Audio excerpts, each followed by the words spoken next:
your Russia.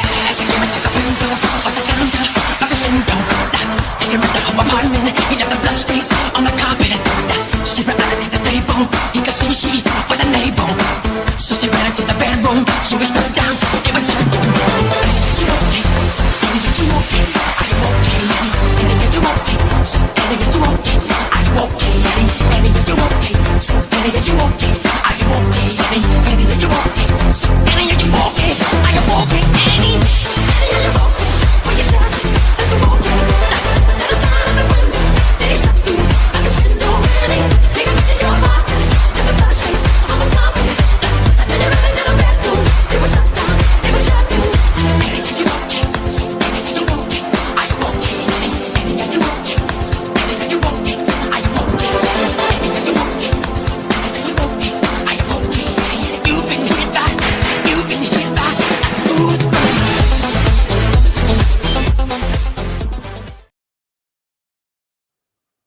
Hey, good morning, groovers. Good morning, beautiful people. You're going to laugh at me in a second. The sun is streaming into my place. It's pretty early here in Australia. It's 7:42 a.m. The hat is so I can read the screen, because I just want to run through the search warrant for the suspect in the Idaho murders apartment. Just getting my audio sorted. Hopefully that sounds a little bit better. Good morning. My name's Tori. I am a lawyer in Tasmania, Australia. I used to do criminal defence, but I'm now working more in the loosely rights. I'm working in an area of rights of people, not human rights. Well, sort of. But that's not relevant. It was just a little introduction. Just going live because here at Smooth Criminal, we love crime and true crime, discussing it. But we also focus on the facts and information as it comes out. And the latest information is, for some reason, the previously sealed search warrant of Brian Koberger's apartment has been released, unsealed. Now, they have redacted names and put initials in it, but it's an interesting development, and I thought we'd just have a look at what it's all about. Why they've released it, I'm not 100% sure, but it doesn't look good for BK based on the very quick skim read I had of it, because it's leaning towards showing that the murders were planned. They weren't just some random act, somebody just getting fired up and pissed off and doing it. The warrant indicates a fair amount of planning, and it's a bit tricky to explain your way out of that one. So we're just going to go through it. Thank you to whoever's joined me. It's good to have you here. And yeah, it's just breaking news, I guess, in a way. But I'm going to get myself in this ridiculous hat off the screen because I'm in a ridiculous hat. Interesting, too, to the right, that adult film star Ron Jeremy found incompetent to stand trial on multiple rape charges. If that's him on the left, he was never that great looking, let's be honest. So the court in Washington has unsealed the search warrants to not only look at his apartment, but also his office at Washington State University. And apparently the search of the school's Department of Criminal Justice didn't turn up anything of significance. I'm just taking my sweater off too, because that sun is warm. It's going to be a beautiful day here today. Hope you're all having a lovely day wherever you are. I do have to put the hat back on though, because I still can't see the screen without it. Yeehaw. Okay. So yeah, nothing came really from the search warrant for the university campus where he works. However, the apartment, they had specific things that they were looking for.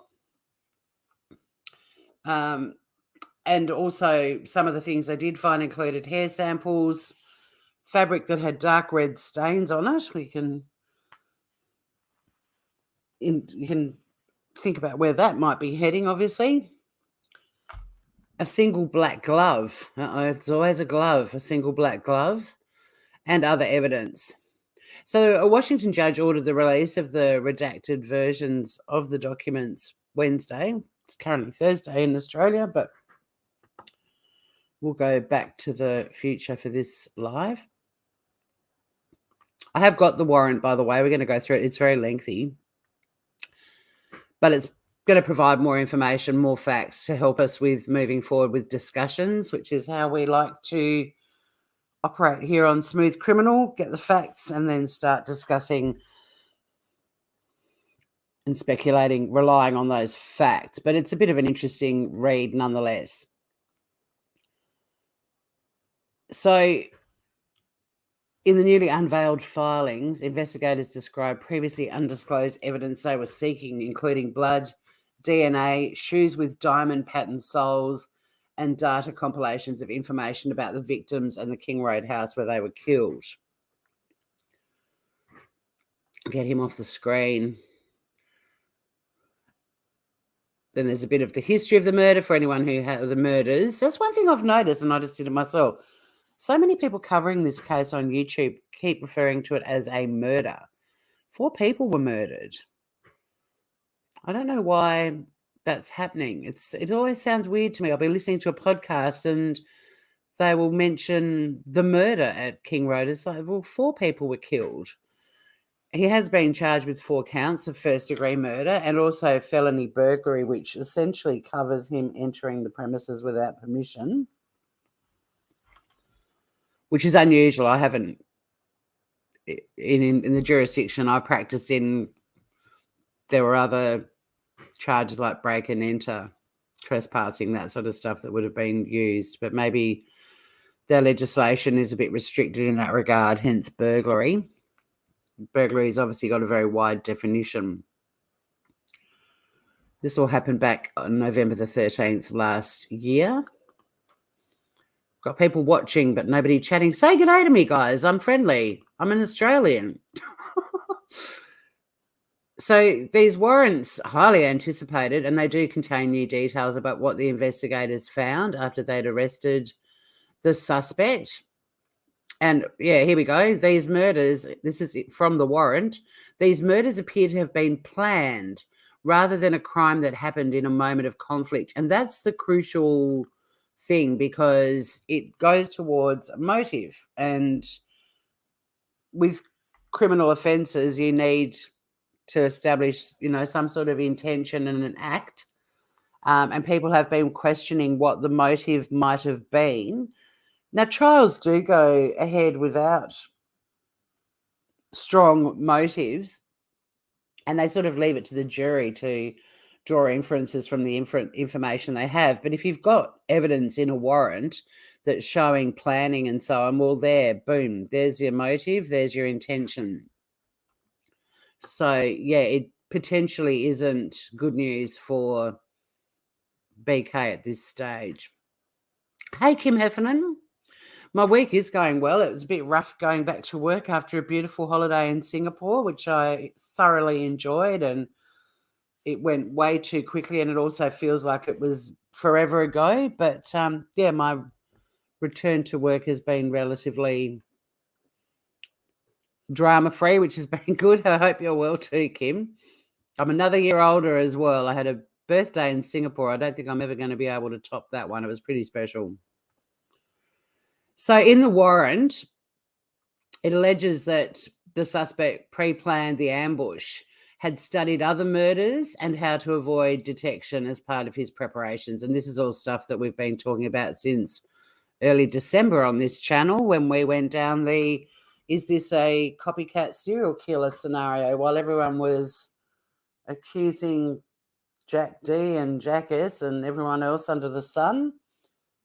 We were speculating based on the information we had that he might have been a serial killer obsessed, possibly also horror movie obsessed person who was doing a copycat kind of murder, and not many people came into our lives at the time. They didn't want to hear that. They were intent on accusing everyone connected to the 4 victims and being pretty brutal about it without any facts to even suggest that might be the case. I mean, the facts that suggested it wasn't the case was that the cops had publicly stated they didn't consider any of those people had anything to do with it. But for some reason, the online sleuths ignored that and went out of their way to create more victims in this already horrific story.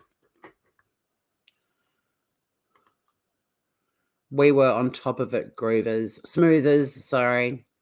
We are going to have a look at the affidavit now, or the search warrant. So I'll just get that off the screen and I'll get it up. Now, like I said, it is a very lengthy document, so I'm going to skim through bits of it, but I just thought for our channel and our community and the way we look at crime and so on, it's really interesting to go through it because there's way more information that we haven't necessarily heard yet, or things that we might have heard but haven't been verified or confirmed yet. Okay, so here we go. But it is a huge document. Well, it's 49 pages. So on January the 17th, this first document was filed, and it's the application to have the search warrant unsealed. You can see on the top, it was in the Superior Court of the State of Washington in for the County of Whitman. The reason it's in Washington is because that's where the suspect lived and also worked and studied. And you've got on the left of the document that it's in the matter of application for search warrant, and on the right-hand side of the box, motion and order to unseal warrant return. So it might explain in here why they were seeking it, because it's, I mean, look, this is a bit out of my area because in Australia, these sorts of documents are never released to the public. Never, ever. That's why for many people who criticize people from overseas taking such an interest in crimes that take place in the United States, it's because of how much information you guys are given access to. And the crime that really sort of hooked me, at least as far as YouTube goes, was Chris Watts, when all the discovery, well, not all of it, but a huge chunk of the discovery was released. It was fascinating to me because as a lawyer, obviously I've always had access to discovery, but the public don't in Australia. So this is partly why so many channels and creators outside of the US of A follow your crimes, because we're actually given factual documents that we can discuss referring to the facts. It's refreshing and interesting. So the motion is to for the court to unseal the return of service search warrant numbered SW number 1229. So that's the 29th of December, 2022. And then there's a reference there. I might see if it's not covered in this document. I imagine it will be. Okay, so the basis of this application, these warrants were issued and served in Washington State because a suspect in the crimes resided and worked here during the time of the murders. These warrants and associated applications were sealed due to the sensitive nature of the investigation at that time. Since then, an extensive probable cause affidavit has been unsealed in Latah County, Idaho, which has alleviated the need for sealing the return of service here in Washington. So they're basically saying because of the probable cause affidavit that's been released, then there's no reason to keep this document sealed anymore. And look, I kind of wonder, I mean, I don't know for sure, but you do sort of wonder if they are a bit strategic in drip feeding the public and especially the online sleuths, because we've talked about it so many times on this channel how social media is interfering with the course of justice these days. It's making it very difficult to get impartial juries, but also, you know, there's YouTube creators who've been interviewing witnesses in other cases that a defense lawyer could easily say they've given two inconsistent statements, they're not credible, I want them struck. And this is an area of law that I'm following very passionately. I'm trying to work out how to change this channel name, keeping Smooth Criminal, but to let people know exactly what the focus is on this channel, which is looking at social media and how it's impacting not just criminal, but also civil trials. And I'm actually studying that area of law this year. So watch this space, because I'm actually speaking to the University of Tasmania Law School later on this morning with a little idea I have. So yeah, that's the focus of this channel, which may not appeal to everyone. Not everyone wants to hang out on channels that are factual and who discuss cases and speculate based on facts. And you do always have to throw in a dash of common sense as well. But people seem to be, the masses flocking towards the sleuthing channels. And, you know, this is good. This will keep the sleuths busy, and maybe they'll start focusing on some more facts that have been provided. I mean, there may be nothing that we haven't heard before in this affidavit, but just a quick skim read of it myself, there certainly are things I'm not aware of. So that's what we're doing today. Looks like it's just you and me, Kim. But, I mean, there's people watching, but nobody's chatting. Do say g'day, and at the very least, if you don't want to say hi, if you could give us a thumbs up, that'd be cool, because that's how we get on the little algorithm. And this is a tiny channel. It's not monetized. I take crime very seriously, and I'm very fascinated by the way social media is starting to meddle with the course of justice, not just in the United States, but all over the world. There's a lot of content already on my channel about how this is happening, and it does refer to cases in Australia, the US, and other parts of the world. So if you're into that kind of thing, do check out some of the stuff on this channel. And if anyone can think of a name for my channel that lets people know I am focusing in on social media sleuthing and how it's interfering with the course of justice in under 3 words, that'd be awesome. Hello, beautiful Aussie Trisha. How are you, gorgeous?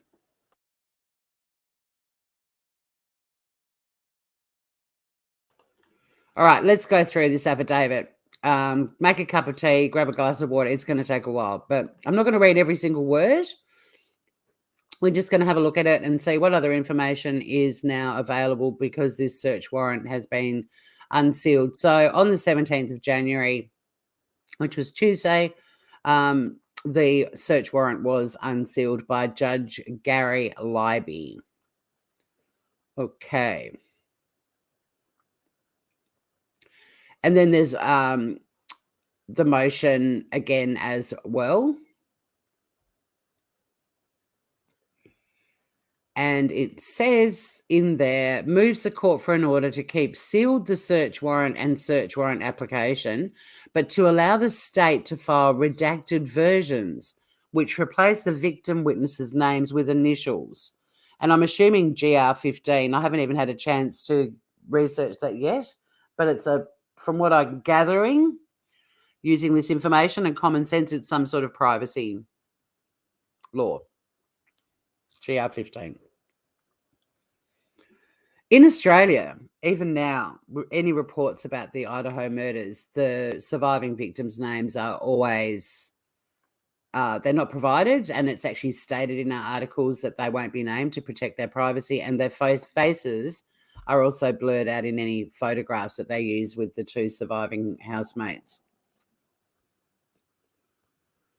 Which is kind of interesting, considering, in the States, everyone knows their names and their photos are everywhere, and people have been through all their Facebook and you name it. Their entire life stories have been put out there for everyone to scrutinise. But yeah, here in Australia, our privacy laws are incredibly strict, and you won't find an article where they're named or their faces are shown. So that someone has taken the effort to go through and redact all of the names and insert initials, the victim witnesses' names with initials. The Washington State Constitution recognizes that victims of crimes have rights and states that effective law enforcement depends on cooperation from victims of crime. And this is stuff that I really wish the sleuths would read and heed.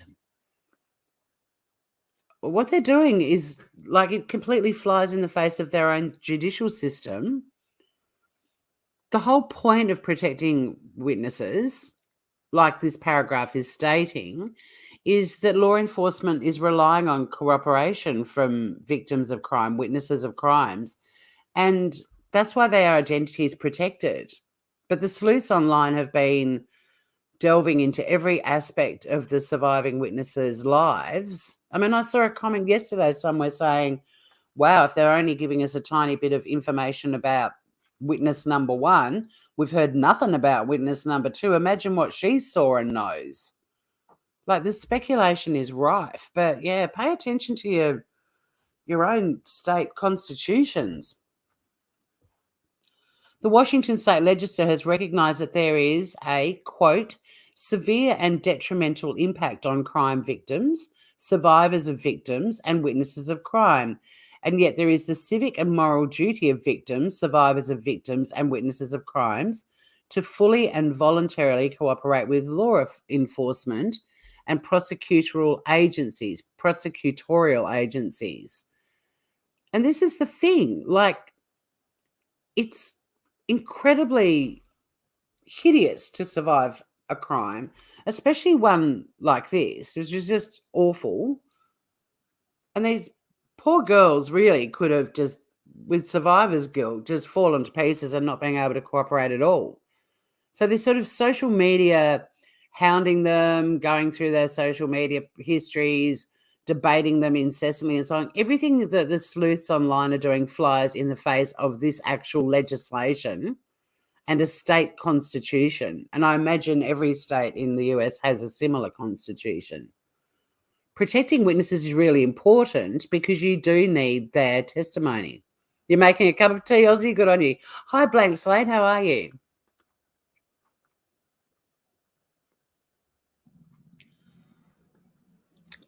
This paragraph continues, in a criminal proceeding, the law requires that a reasonable effort is made to ensure that victims, survivors of victims, and witnesses of crimes have the right to receive protection from harm and threats of harm arising out of cooperation with law enforcement and prosecution efforts. Harm and threats of harm. Are you listening, online sleuths? Are you listening?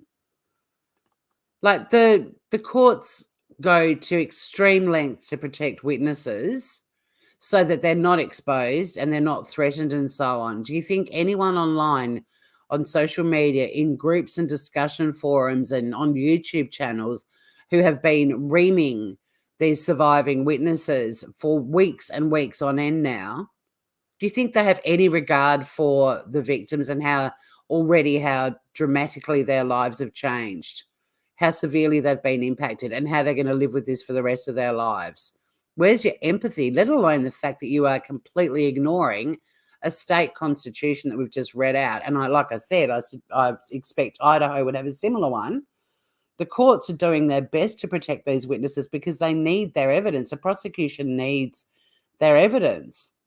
The legislation is set up to protect survivors, and these sleuths are ignoring all of that. Why? What are you doing? Do you want this guy to walk free? Because one day someone is going to walk free. And which online sleuther who's done nothing but interfere with the course of justice is going to put their hand up and admit they contributed to that when it happens?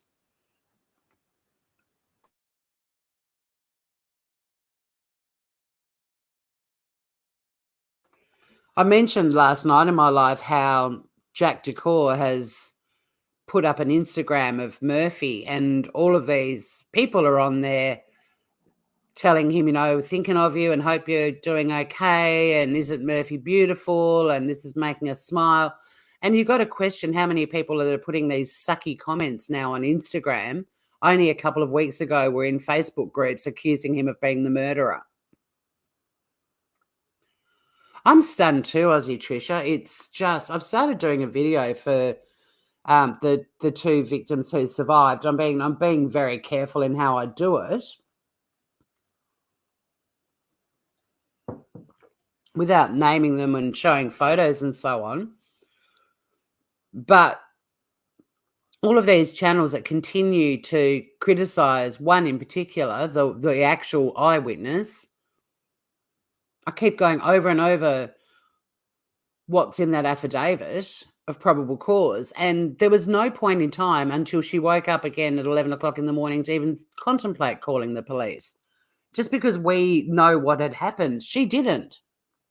And they're just being incredibly cruel and unkind. She should have called 911. They don't put themselves in her shoes. There was no reason. Like, Nothing in her little statement that we've seen so far that she would think about calling the cops when all that stuff was going on. And I can do a live about that at some point, but I don't want to, what's the word? I kind of feel like I'm putting more attention on her when I also want the attention on her to go away. So I'm a bit conflicted, but I'll work out how to do it.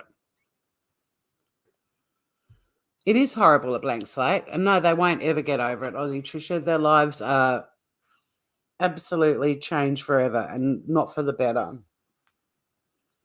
I just want to bundle them both up and bring them out to Australia and protect them. It's absolutely hideous. And the fact that these sleuths can never put themselves in someone else's shoes and go, okay, well, it was a bit of a party house. There'd already been activity in the house around the time when she woke up. She had no clue what had been going on upstairs, even though we all know. Like, they're just so brutal, so brutal. They can never put themselves in anyone else's shoes. And that's what you have to do when you're looking at true crime. And that's where the little bit of logic, using the facts that we have, helps as well. And you've got to be able to put yourself in someone else's shoes before you start applying logic. You can't apply your own logic or what you think you would do. You've got to look at what was going on from her perspective. I mean, I've said it so many times on my channel. I went to uni for 6 years. I lived in numerous share houses. I had one housemate in particular who was a very prolific entertainer of gentlemen. And there were plenty of times when I came out of went to go out of my bedroom to go to the loo or get a glass of water, and I'd see some dude walking down the hallway, and I'd just standing there and freezing, as in, they keep going about freezing in fear. I don't think she was in fear at all. It was just like, I don't want to engage with this dude. I don't know who he is. He's coming out of the house. So she, that freezing in fear has been taken well out of context. But there were plenty of times that I stood in my doorway in the dark while some dude walked out of our house. I didn't think I had to call the cops. I was just like, uh-oh, my housemate's been at it again. At least he's leaving. I don't have to deal with his face in the morning. My instinct wasn't to call Triple O and get the cops around. Hey, Jen Lou. Yeah, we all know how the night ended, and she didn't. And her statement says she went back to sleep. She woke up, 6.5 hours later? They weren't able to get any movement from the bedrooms. They called the cops. Well, they called the friends first. And to be honest, even that, we probably would have too. Would have been like, the bedroom doors aren't opening. We can't get in. They're not waking up. Can you come over and help us? You might know the code to the door. You might know how to break it or whatever. And the friends come over and they're like, no, we can't deal with this. Let's call the cops. Something's not right.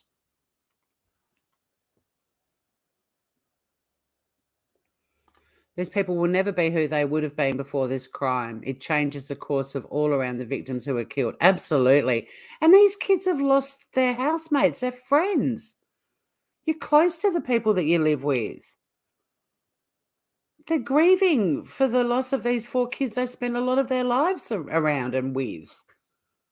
I mean, that on its own, just that, let alone the fact they were in the house where it happened and they woke up to an absolute nightmare.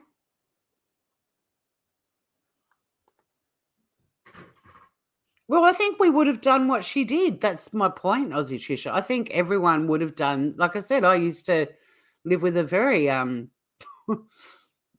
what's the word? She was a very passionate girl. She had a lot of gentleman callers. And there were numerous times that I opened my door to go down to the loo and someone would be walking out of the house and I'd just stand there in the doorway as they walk past. I didn't want to engage with whoever it was. They were heading out. See you later. After they shut the door, I'd go down and get the glass of water or whatever I was planning on doing. Oh, people are reading into it, are they? Well, I'm just going through it. Of course, Jen, as you know what I'm like. So people are already doing that. Yeah, interesting.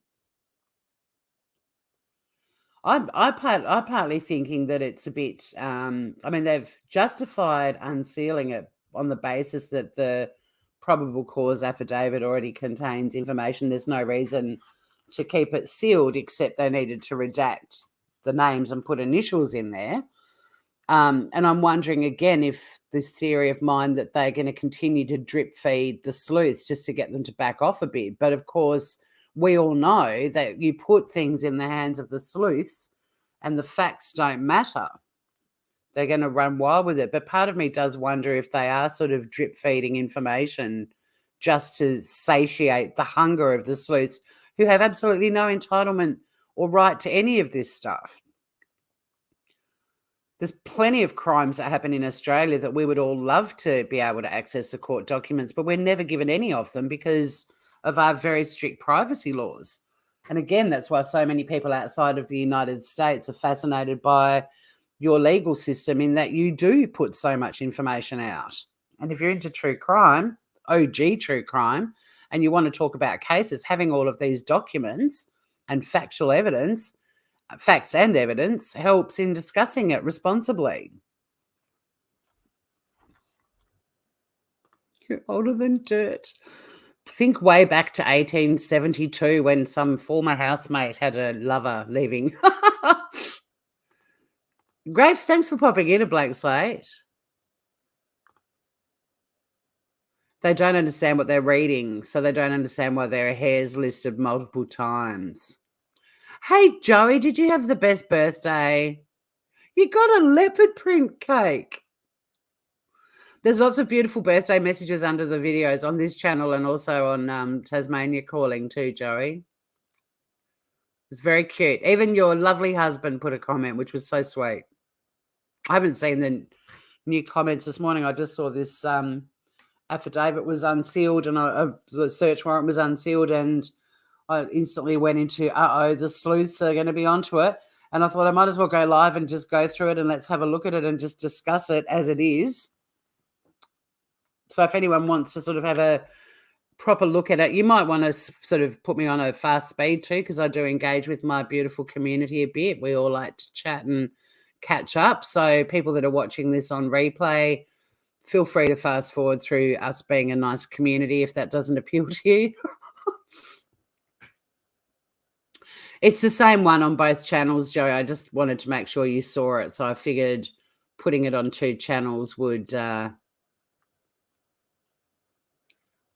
be the way to go. Yeah, I was going to do a live too, Joey. You know how we're chatting about the serpent the other day? I've done my research on that and I've got the information. I can explain it. It may not sit well with you how they've let him out, but it's pretty interesting. I was planning on doing a live about that this morning as well, but because of this live, which is already half an hour in, I may not get to it today, but I'll definitely be looking at it. Hopefully I can. I've got an electrician coming this afternoon, and that's that usual vague, we'll be at your place in the afternoon, we'll message you half an hour before we're arriving.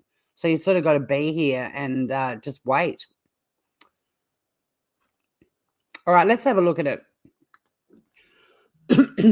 I'm still talking about how the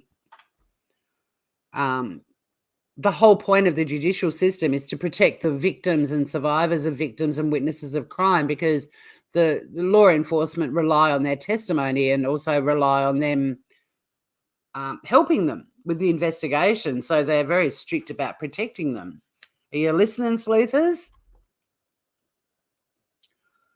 In fact, there's a case that I might even have a look at too. Oh, no, that's just about the initials. So they have redacted their names. They've replaced them with initials, and that's following the precedent set in State versus Mansour, a case in 2020, that a victim's initials can be substituted for their name. Isn't that interesting? It says that Washington courts have long acknowledged that. Maybe they're just citing the most recent case about that. But, yeah, I don't think they can say have been a long acknowledged procedure if you're relying on a judgment from only 3 years ago, but still.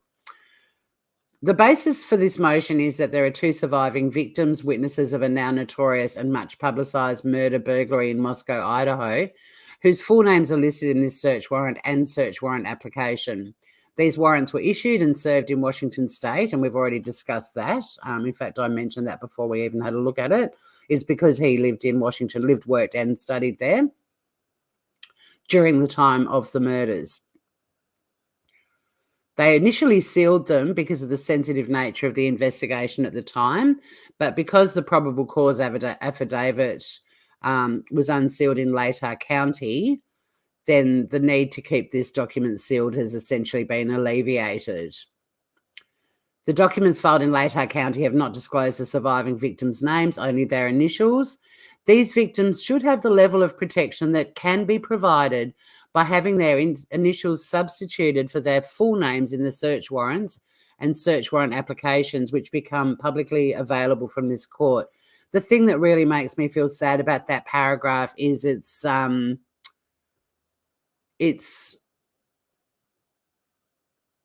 too late. Unfortunately, we know that the public have already identified and have now criticised, scrutinised, exposed, shamed, you name it, the surviving victims. And this is the problem, because the sleuths are onto it and they're running with whatever they can find, and they have absolutely no concern about the actual real lives of people they are messing with. They're creating so many victims. And bless the courts, they're trying so hard to protect them, but we already know this horse has already bolted for these two surviving victims. It's this isn't more important than your birthday, Joey. And yeah, question away, and no, happy to revisit. I mean, we're both in our birthday weeks. Happy birthdays to us. This is just me, my usual ranting about the online sleuths and how despicable they are. Yep, I said it, you're despicable. The state is asking the court to consider the usual factors, showing the need for sealing the records and where that need is based on a right rather than an accused right to a fair trial, a serious and imminent threat to that right. Anyone present when motion is made must be given an opportunity to object to the closure. The proposed method for curtailing open access must be the least restrictive means available for protecting the threatened interests. The court must weigh the competing interests of the proponent of closure and the public. And 5, the order must be no broader in its application or duration than necessary to serve its purpose. This is all legalese. I think we need to focus on the victims and maybe send a message out to the sleuths. This next paragraph does that. The state contends that the need to protect victim identification is important to their safety, health, and well-being, and that the victims' and witnesses' rights should be protected vigorously, just as the legislature and the state's founders intended. Again, unfortunately, this horse is already bolted. But are the sleuths looking at this and thinking, isn't it interesting that the state's constitution, like Washington State's constitution and their legislature, are taking extreme measures to protect the people we have essentially been blaming and scrutinising for the last X amount of weeks? They're not going to think about that. They're above the law, clearly. That's how they act. And unfortunately, yeah, the horse has already bolted. The proposed method is to file a complete search warrant, an application for warrant with only the surviving victims' names redacted and replaced with initials. This is a very minor closure of a court document in order to protect a very important victim interest. Finally, the order will be no broader in application than necessary to serve its purpose, and the public will still have the pertinent information at its disposal in order to understand the proceedings of the court. The thing is, they don't care about the proceedings of the court. They don't care about how the court considers it incredibly important, very important, to protect victims' interests. They don't care that the legislature and the state's founders intended to protect victim identification, and it's important to their safety, their health and well-being. Their rights should be protected vigorously. The sleuths don't care about any of that. They probably didn't even read this application. They've just gone straight to the juicy bits.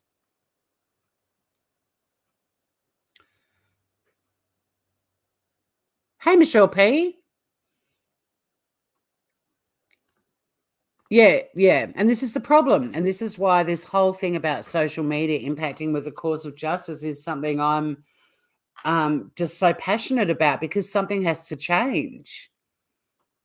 Because if back in the day, pre-social media, this is what would have happened. This is a natural course of justice. Documents would have been released in the United States. Like I said, we don't get to see anything like this in Australia. But victims' rights would have been protected. It would have been initials. I mean, don't get me wrong, sleuths back then would have been able to put two and two together. They probably would have found other ways to research the house and the college students and housemates and so on. But it wouldn't have been as out of control as it is now.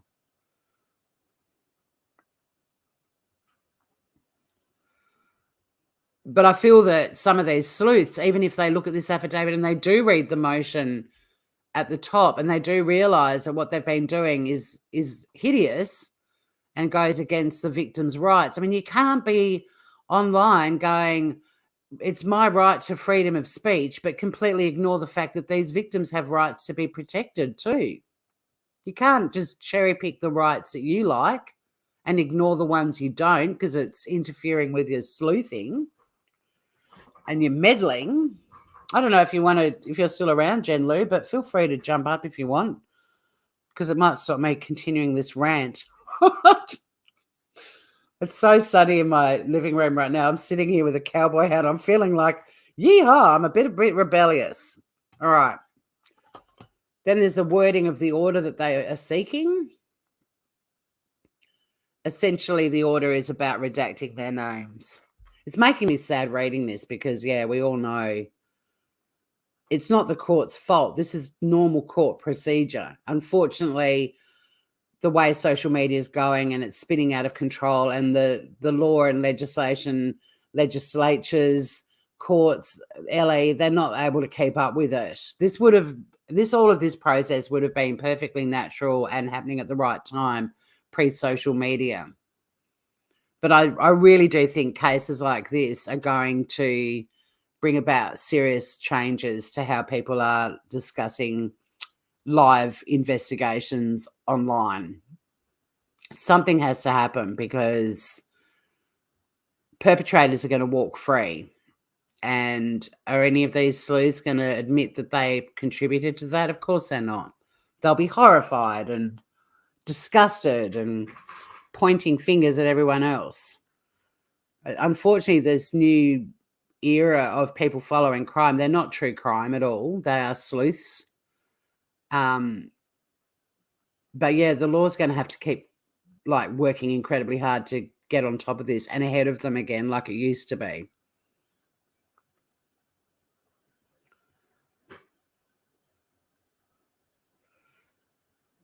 So this is the actual search warrant that was issued back on the 29th of December.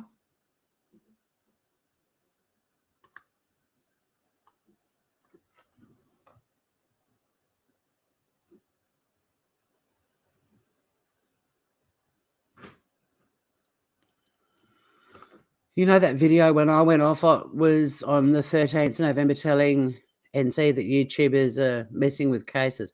Yeah, it is ironic, Joey. So when the PCA and the search warrants were filed, they were filed simultaneously. And initially, I think the PCA was going to be sealed as well. I kind of wish it was. Mind you, the PCA as it stands at the moment, as a former defense lawyer, if I had to defend him on that, if that was all they had, it's a pretty easy affidavit to explain a lot of things away. Now the search warrant's been released, however, different story. But I do look at things as they trickle out and look at it as if this was the totality of the case right now.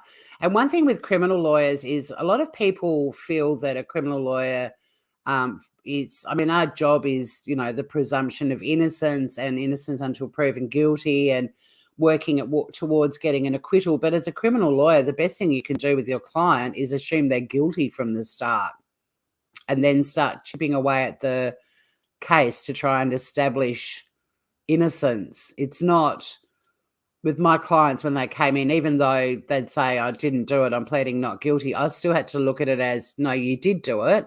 and how am I going to create reasonable doubt and prove he didn't? Quite often my clients had brilliant defenses and it was obvious they didn't do it. But if you start off with a file looking at it as, okay, they're guilty, and this is purely for working on a file. This isn't me looking at them and going, no, you're guilty, or treating them as guilty. They are innocent until proven guilty. But in terms of putting your case together, if you start from a position of they're going to be convicted and then work your way back. And I did that with the probable cause affidavit. And yeah, it would have been quite easy to explain so much of that stuff away, even the DNA. But now I think that this warrant's come out as well. Different story. Oh, drop the link. Groovy. Okay.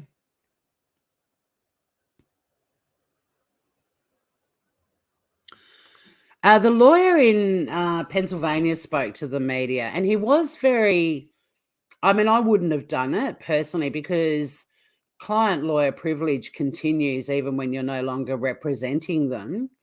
But he was, the little bit of it that I heard, he was very mindful of protecting his client's interests. He wasn't giving away information that I thought was necessarily problematic. What was problematic to me was that attorney-client privilege still exists even if you're no longer acting. But I don't know if the laws are a bit different regarding that in the States, or if everyone still wants their 15 minutes of fame even if they're a lawyer. Here you go, Jen Lou. Jump on up, Groover.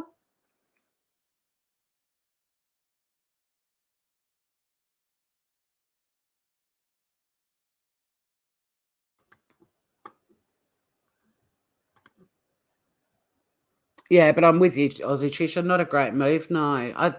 Yeah, it doesn't bode well with me, but largely on that lawyer-client privilege. But then Brian Laundrie's parents' lawyer spoke as well, and that wasn't a good move either. Hello, lovely one. Hello, how are you? I need to put my headphones on. Hang on a sec. I've got to take my cowboy hat off. Happy birthday. Well, I wished you a happy birthday on your birthday, but I'm so glad you're back. I'm glad I'm back too, although part of me too, it's such a thud back to earth after a beautiful holiday and being with family. It's very quiet too. I've been surrounded by people in Singapore for a week in a house full of people and animals, and quite strange coming home to my peaceful oasis with just me and Sunny. But thank you, and I had a great birthday. I think it's going to be hard to top a birthday in Singapore, that's for sure. Yeah, it is. It was pretty special. So you've obviously had a look at the affidavit. I mean, I just sort of went live and got it up, and I had a quick skim read. But I'm planning. Oh, go ahead. Yep. I'm sorry. Oh no, go I'm planning on heading towards the content at some point, but I just couldn't get past the importance of the proceedings and the wording in the application for the motion and seeking the order, and how it's directly addressing the importance of protecting the rights of these two girls that has been totally ignored. Not just the girls too. I mean, all the Jacks and the Jeremys and everybody else. Anybody that had any contact with those girls and Ethan that night, or the 12th into the 13th, has been just through the ringer. If you know, it's I don't have words for it, to be quite honest. Disgust. I haven't had a chance to read all of it. It's like 97 pages. But I was on listening to a different channel, and I got just frankly just annoyed. I got so annoyed that I yelled. I startled the cat, and I chunked my remote, and then I had to turn the channel, and I was like, oh, Tor's on, let me go over there. Finally, I was a voice of reason, because they don't understand what they're reading. They don't understand. Even if they do understand it, though, Jen, we know that even if they understand it, they're still going to twist it, right, to suit their narrative. Right. That's the problem. But I mean, mind you, I'm with you. I think a lot of them, if it had been a channel that was responsibly reporting on it, you would have been more than welcome to mention the channel's name, but I think it's best you don't. No, I'm not sounds going like to. It was a nightmare. Not going to. It's just that this is why I get frustrated with true crime, because people seem to stop once the suspect has been arrested and the initial court proceedings are over and you have to wait. I mean, so you're right, in the United States is roughly 6, if you don't waive your right to a speedy trial, it's like roughly 6 months after the probable cause hearing, right? And it's determined that you're that they have probable cause to arrest you and to charge you with this specific charge or whatever charges it is, right? So typically it's about 6 months if you don't waive your right. Okay. But most people end up waiving their right. And in that case, it can be, Megan Boswell isn't even going to go to trial now until February of 2025. Sarah Boone was supposed to go the 30th. Hers has been put off until April of this year. So it can take a long time, and they don't do the follow-up, which is to watch the trial, because when you watch the trial, everything comes out. Then you know everything that happened. Plus, you learn. Oh, sorry, I don't mean to cut you off, but just while we're on that topic, I mean, I don't think people even understand the preliminary hearing, and it's already, just on the information we've got, pretty obvious that the prosecution will succeed on that preliminary hearing. So a lot of people at that point just go, he's guilty, and they don't, like you said, they then don't even bother watching the trial, which is where his guilt or innocence is actually determined. And the preliminary hearing process is fascinating because we don't have anything really like that here in our system. It's basically arraignment and then numerous hearings, and then the trial date is set. But it seems from the little bit of researching I've been doing with this whole preliminary hearing that you like, it's 99% guaranteed that the prosecutors always get up on that, which is essentially the green light to then go to trial. But it looks like so many members of the public at that point just go, well, he's guilty. And like you said, the trial can happen years later, and that's when we actually learn about what really happened. But by then the public are absorbed with some other case and they don't even bother watching it. Isn't it fascinating? Right, but if they would watch the trial, this is why I watch the trials. First of all, because I like all the elements that are in true crime, the whole thing. Yes. It'd be like it'd be like committing to a 6-season series and watching the first 3 seasons and then not the last 3. Who does that? Okay. Exactly. It's ridiculous. The thing is too, my theory with this dude, with this suspect, is that, and I don't think many people have the same opinion, but I've felt it even back from when we were talking on that live about the serial killer theory. We were ahead of our time, like nobody else was tapping in on that. We're always ahead of our time, Tor. But to me, this particular suspect, the murders weren't the beginning and the end of it for him. For me, I feel very strongly that the arrest, all of the court proceedings, the trial, that's all part of his fantasy. It's not ending because he's done. It wasn't do the crimes and then just deal with the repercussions. I think everything that's happening now was part of what he wanted. And I even feel that if he is anticipating being convicted, then even the life he has after he's done this, he's glorified it because of his fascination with other serial killers. And I think he's looking forward to being like other serial killers who've given interviews and remain in the public eye. Like, I feel this is all part of it. I don't think it was just kill them and then that's it, or kill one person and that's it. Could not agree with you more. I have felt like that from the beginning, and it was further driven home. So remember when his extradition, the lawyer who represented him in Pennsylvania for his extradition hearing, and had issued before the hearing happened, when he was initially arrested, and the hearing was pending. The lawyer issued a statement on behalf of Koberger, and what he said was that Brian was anxious to get back to Idaho because he wanted to exonerate himself. Exactly. That's an extremely interesting word to use. Totally. I agree. Because people typically say, I want to clear my name. Yep. I want to prove my innocence. But an exoneration, and this guy is definitely book smart enough to understand the meaning of exonerate, and as it applies in this situation, is something that occurs after a trial, after a conviction, is an exoneration. Yeah. And it's like what we call a pardon here. Yeah. Here an exoneration is a finding of actual innocence. Yes. Those are very rare. Yes. But they happen. And I thought here with Lindy Chamberlain. Did you ever? Yeah. I mean, she had an official pardon. So that it's pretty extreme. And again, I agree with you. As soon as that word exonerated was mentioned. But another thing too was even when he was arrested and his comment about has anyone else been arrested, people are still going on about that, saying there's a co-defendant, but he was directly quoting that serial killer that he idolizes. The BTK, what's his name? Dennis Rader. No. Oh. Gacy. Gacy is the one that asked. John Wayne Gacy, who said that. Anybody else had been arrested.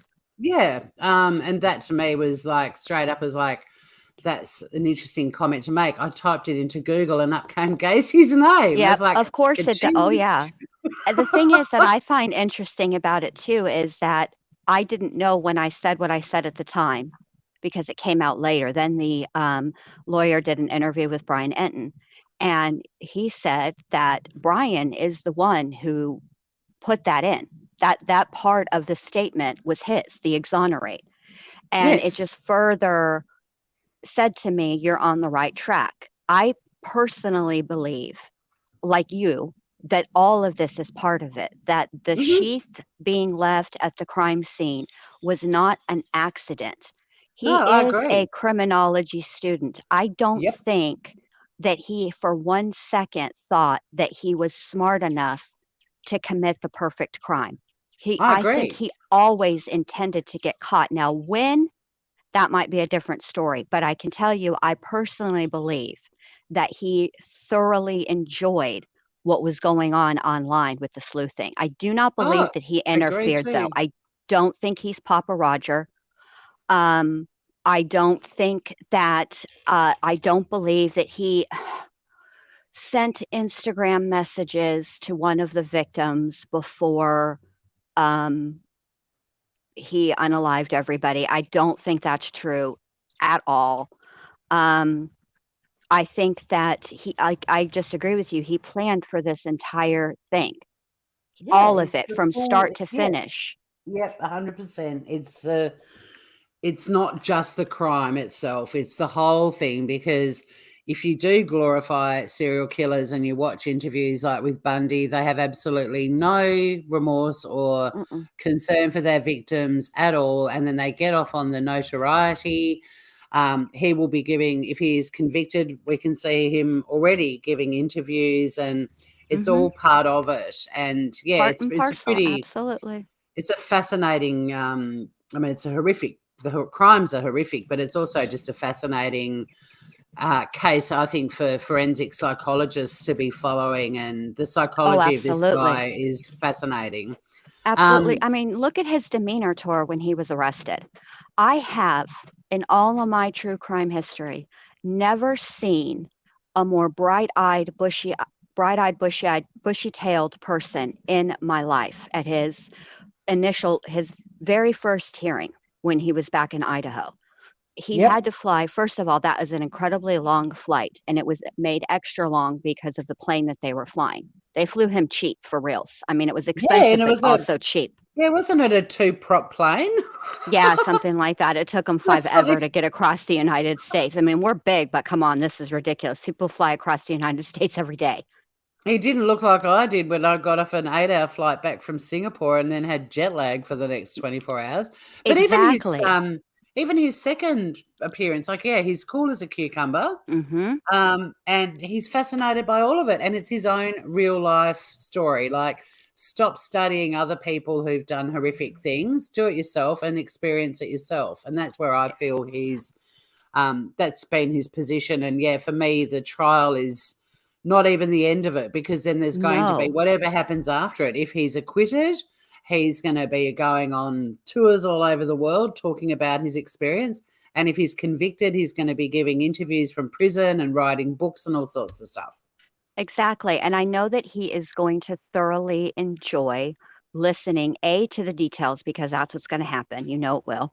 The medical examiner will be up there. The pictures will be shown. So that'll be fun for him. But more importantly, and this is the thing that I suspect he's going to enjoy the most, is listening to the state's theory of motive. Because I promise you, because it happens at every crime scene, there is an element to that crime scene that the police don't quite understand. Something was done and they don't understand it, right? And I think he's the only one who knows, right, why he did whatever it was that he did, right? All the things that he did, I promise you there's one thing or two things maybe that are sticking out to the cops they can't quite piece together. And he's going to thoroughly enjoy watching the state try to guess, and knowing that he is the only person who has those answers. And that's why he put off the probable cause hearing. What innocent person says, hey, you know what? It's cool. I'll just chill here in the jail for 6 months. I know. And wait for 6 months for a hearing to determine whether I'm even the right person charged with this crime. Yep. That's twofold. One, it's because he wants the social media stuff to abate a little bit, so it's not hopefully something else big will come in between. That's one thing. But I think it's causing the victims' families more suffering, because all they want to know is why this happened. And he's an expert in he's an expert in the whole serial killer crime thing. But I mean, at the end of the day, even the most inexperienced true crime, or not OG, but someone who's doing true crime in the OG style now, or even the sleuthers, in any crime, people always want to know the why. And the fact that he has the why and may never tell it, that would be thrilling him to no end. Right. And he is enjoying listening to Steve Goncalves on the various shows that he's on, saying, we just want to know why. We just want to know why. And he's the only person with the why, and he is never going to tell. But he is enjoying watching them squirm. Oh, you're on my TV. Let me mute you. Hold on. And look, to be honest, even Brian Laundrie, died without a genuine why. And I think he probably would have been a bit titillated about that too. Yes. The chat have got questions about contents of this search warrant. Yes. So we're going to go through it a little bit. Hi, Francesca, and hi, everyone else cruising in. We will go through the warrant, Joey, so keep your question there. But when you ask about Instagram, how do the friends you add show up? I add to Tor first on my account. Will she be the one you see when you scroll to the bottom? No, it's well, you don't get notifications if you've been messaged. If you were sending me a direct message, it goes into another folder that I've got to physically access to see who's in there. I can't remember if you get I've got Instagram on my phone, but I don't get notifications for it. But hey, Jack Green, now I want to go to Hobart and have a burger and a beer. All right, let's have a look at this warrant. I'll just full screen it again. And for those of you joining, I have the lovely Jen Lou up on panel with me. So I don't know whether we go back through this. Well, I suppose we should have a look at it, I guess. Yeah, however you want to do it, Tor. It says 49 pages for me, but you said it was more like 90. I have to go back and make sure. I didn't download it for myself, and I shouldn't have said 97 pages, because since I didn't do it for myself, I can't say that to be. All right. Well, hopefully it's the 49-page one. Let's hope. Because you got the file where they filed for it, the request, right? And then you have the list of items seized. Yeah, that's further down, I believe. Then you should be good. You should be fine. That's all we really need. I mean, this is all basically at the moment the warrant blurb. I don't mind jumping down a bit to get to the substance. I mean, they're describing the house at the moment, but this is kind of interesting. This is what they were specifically asked to search for. Seize, if located, evidence of the above listed crimes, including blood or any other bodily fluid or human tissue or skin cells or items with blood or other bodily fluid or human tissue or skin cells on the items. 2, knives, sheaths or other sharp tools, including any dagger, dirk or sword. A dirk. I have no idea what that is. Let me Google it. we like to learn stuff on here. A dirk is a long-bladed thrusting dagger, and it got its name from the Highland dirk in Scotland, where it was a personal weapon of officers engaged in naval hand-to-hand combat during the Age of Sail. Well, I'm not going to Google that. It goes back a long time ago. We're talking like the 1700s. But it was also used frequently by Japanese naval officers. So there you go, the dirk. All right. Learn something new over here every time. We do. See, it's all about facts here. We've all learnt what a Highland dirk is. Okay, the new. They were also seeking any written evidence regarding ownership or, like sales receipts and so on. 3, this is creepy. Any images, whether digital or on paper or any other format, which show Ethan Chapin, Kaylee Gonsalves, Xana Knodel, Madison Mogan, and then they've put the initials, it's redacted there, of the surviving witnesses, and or the house at 1122 King Road, Moscow, Idaho, and all the surrounding neighborhood. Now, do you remember me talking to you about the weird numerology thing and how, that was 11/22, but then it turns out his birthday is the 22nd of November. I'm pretty sure. I had forgotten about that. Yeah. But I don't think, that, I have that a was my side theory. project going, tour where I'm going back to the professor that actually wrote the book about BTK. And I have a side project going, finding all of the serial killers that she may have taught about, or the ones that are most likely that she taught about, and going through the names of the victims to see if their initials are the same as other serial killers, right? So if there's an EC or a KG or an MM, that was my side project. He was because actually I felt there was 21st. so much, symbolism with him. Yeah. His birthday was the 21st of November, not the 22nd. But that numerology thing was my theory based on the cops shifting and saying they don't think someone was targeted. They thought the house was. But that's an interesting project for you. I'll if I stumble across any serial killers with those initials, I'll let you know. Thank you. So they were looking for images. Also, number 4, clothing, including but not limited to dark shirts, dark pants, masks, shoes with diamond pattern sole. That's that Vans thing. But, I think, even half the photos of the victims, they were all wearing Vans. Yeah. 5, trace evidence, including DNA from blood or skin cells or other source, footprints, fingerprints, hair, whether human or animal dog. 6, data compilations, whether digital, electronic, or on paper or other formats, showing an interest in or planning of murder, violent assault, stabbing and or cutting of people, and data compilations showing details of the King Road house, its location, and or any information about Ethan, Kaylee, Xana, and Madison and the 2 surviving victims, and data compilations showing the location of Brian Koberger or the cell phone with the number, on November the 13th, 2022, including Wi-Fi logs and data or metadata associated with photos, social media posts, or applications on cell phones or computer towers, laptops, tablets. As example, but not intended to be an exclusive list of data compilations being sought. Ledgers, papers, lists, books, notes, letters, calendars, address books, contact lists, diaries, tapes, photographs, videos, emails, text messages, social media post messages, and metadata associated therewith. Then number 7 is more about electronic and digital devices. So, your phones and computers and external hard drives. Then it goes through specifically what sort of information might be contained on all of those devices. But I'm going to quickly scroll through all of this stuff. Also, they wanted them to look for passwords and codes, patterns, fingerprints, etc.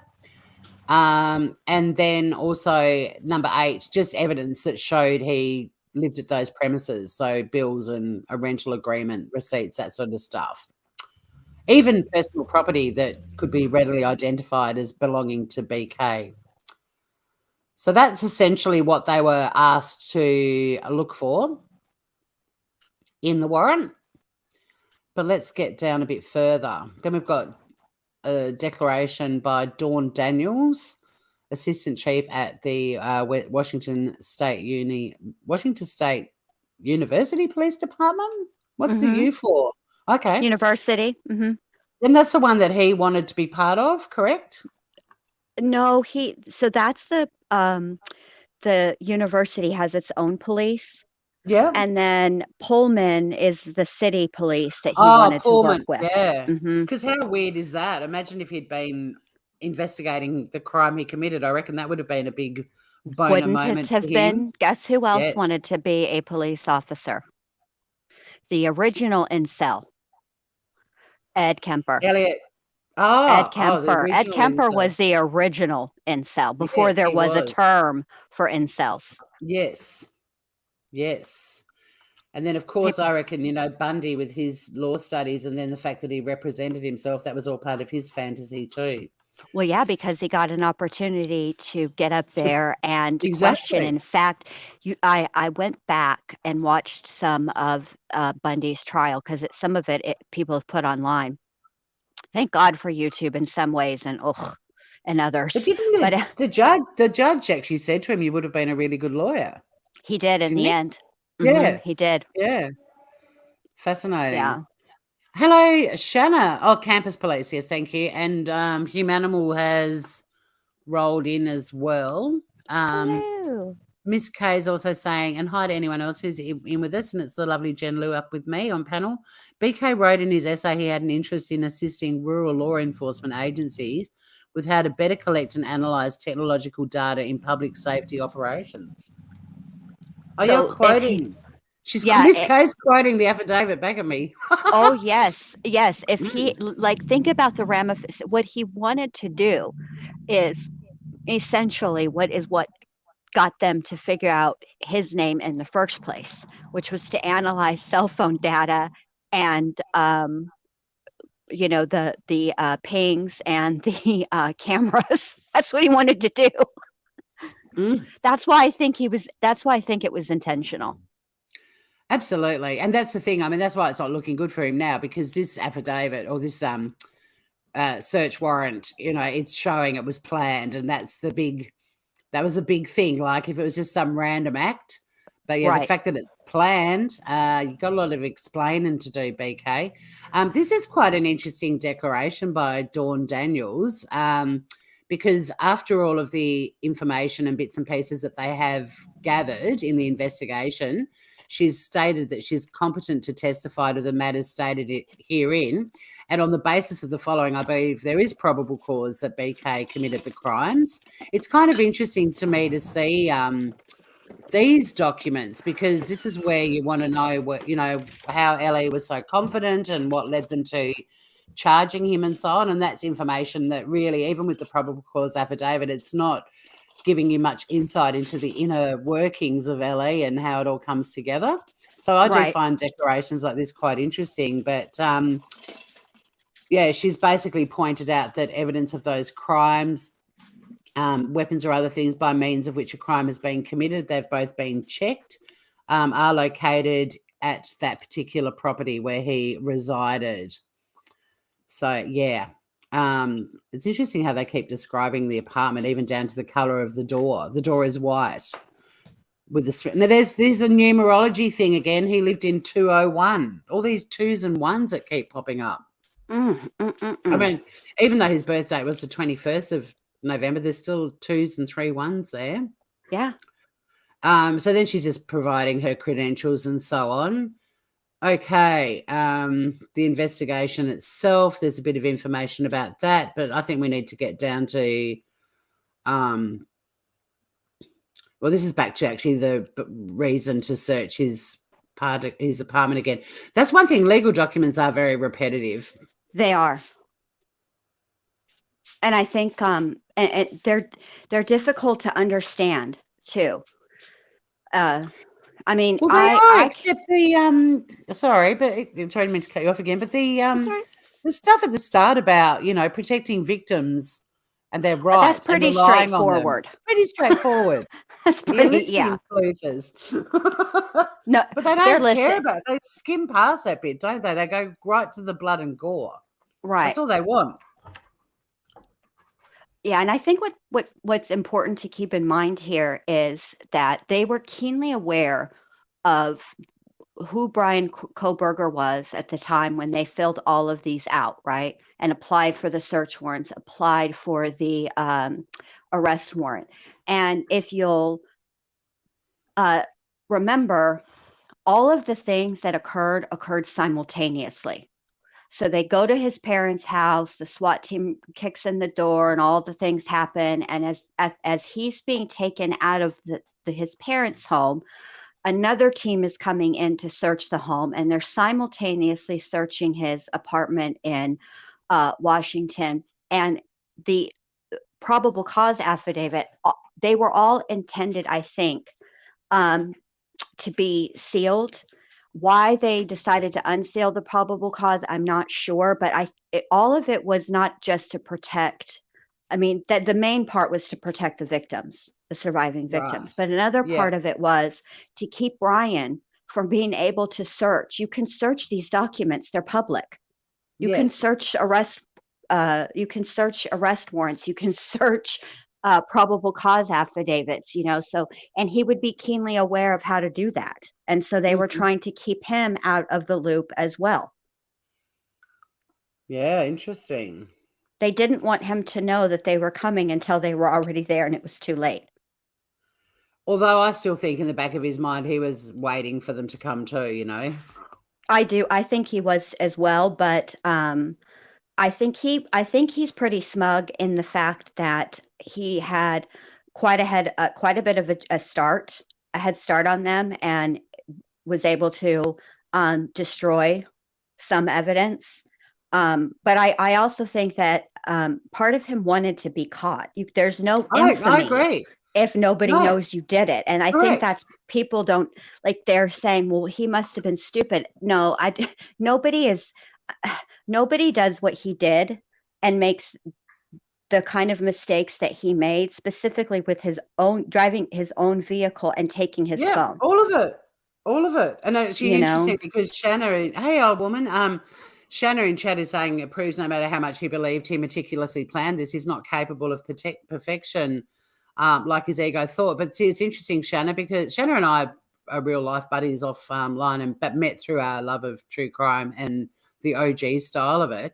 But Jen Lou and I both, Shanna, we've been of the belief that he did want to get caught because the arrest, the things that he would say when he got arrested, the hearings, the preliminary hearing, the trial, that's all part of it. It wasn't, I don't believe for a second he thought he had studied how to commit the perfect crime, because it was far from it. Jen and I feel that this fantasy of his includes all of this stuff that's happening from now on, including the infamy that he's going to get from it, whether acquitted or convicted, and what he is essentially going to be for the rest of his life. Because this is a guy, I mean, there's a video of him at a wedding or some sort of event, and he's sitting on his own in a corner just being ignored by everybody. This is a guy who was never popular or the center of attention, and this is the way he could become, everyone's got his mouth on the tips of their tongues right now. His name, sorry, not his mouth. Yuck. I just visualize. I wasn't going to correct you. I was just going to let that one go. Don't pash him. Ew, creepy. So yeah, it's interesting, the different schools of thought, but the fact that there were so many things like the sheath, and Jen and I both feel that was deliberate, because it would ultimately lead them to him. So this whole process would continue. The murders weren't the be-all and end-all of this guy's plan. Everything that's happening now is part of it, and he's loving every second of it. I hate to say it. Mm-hmm. But that's definitely the vibe I'm getting. Hi, Dan Plemick and BR the Star. Now, this is going to get pretty graphic, this next part too. So just so everybody knows, because this is Exhibit A, and it's a statement of Dustin Blaker. I'm just going to go over to that page. Sergeant Dustin Blaker works for the County of Latah, State of Idaho, and employed by the Moscow Police Department. And he actually attended the scene at King Road. So I'm just preparing everyone. He talks a little bit about his training, his 16 years in law enforcement. He's also done additional training to include basic narcotics training. He's conducted many search warrants and assisted with previous homicide investigations while at MPD. But wasn't the last one like 7 years ago, the last murder? 6 or 7 years ago? And he's also being assisted by other members of MPD, Idaho State Police, and the FBI. Okay.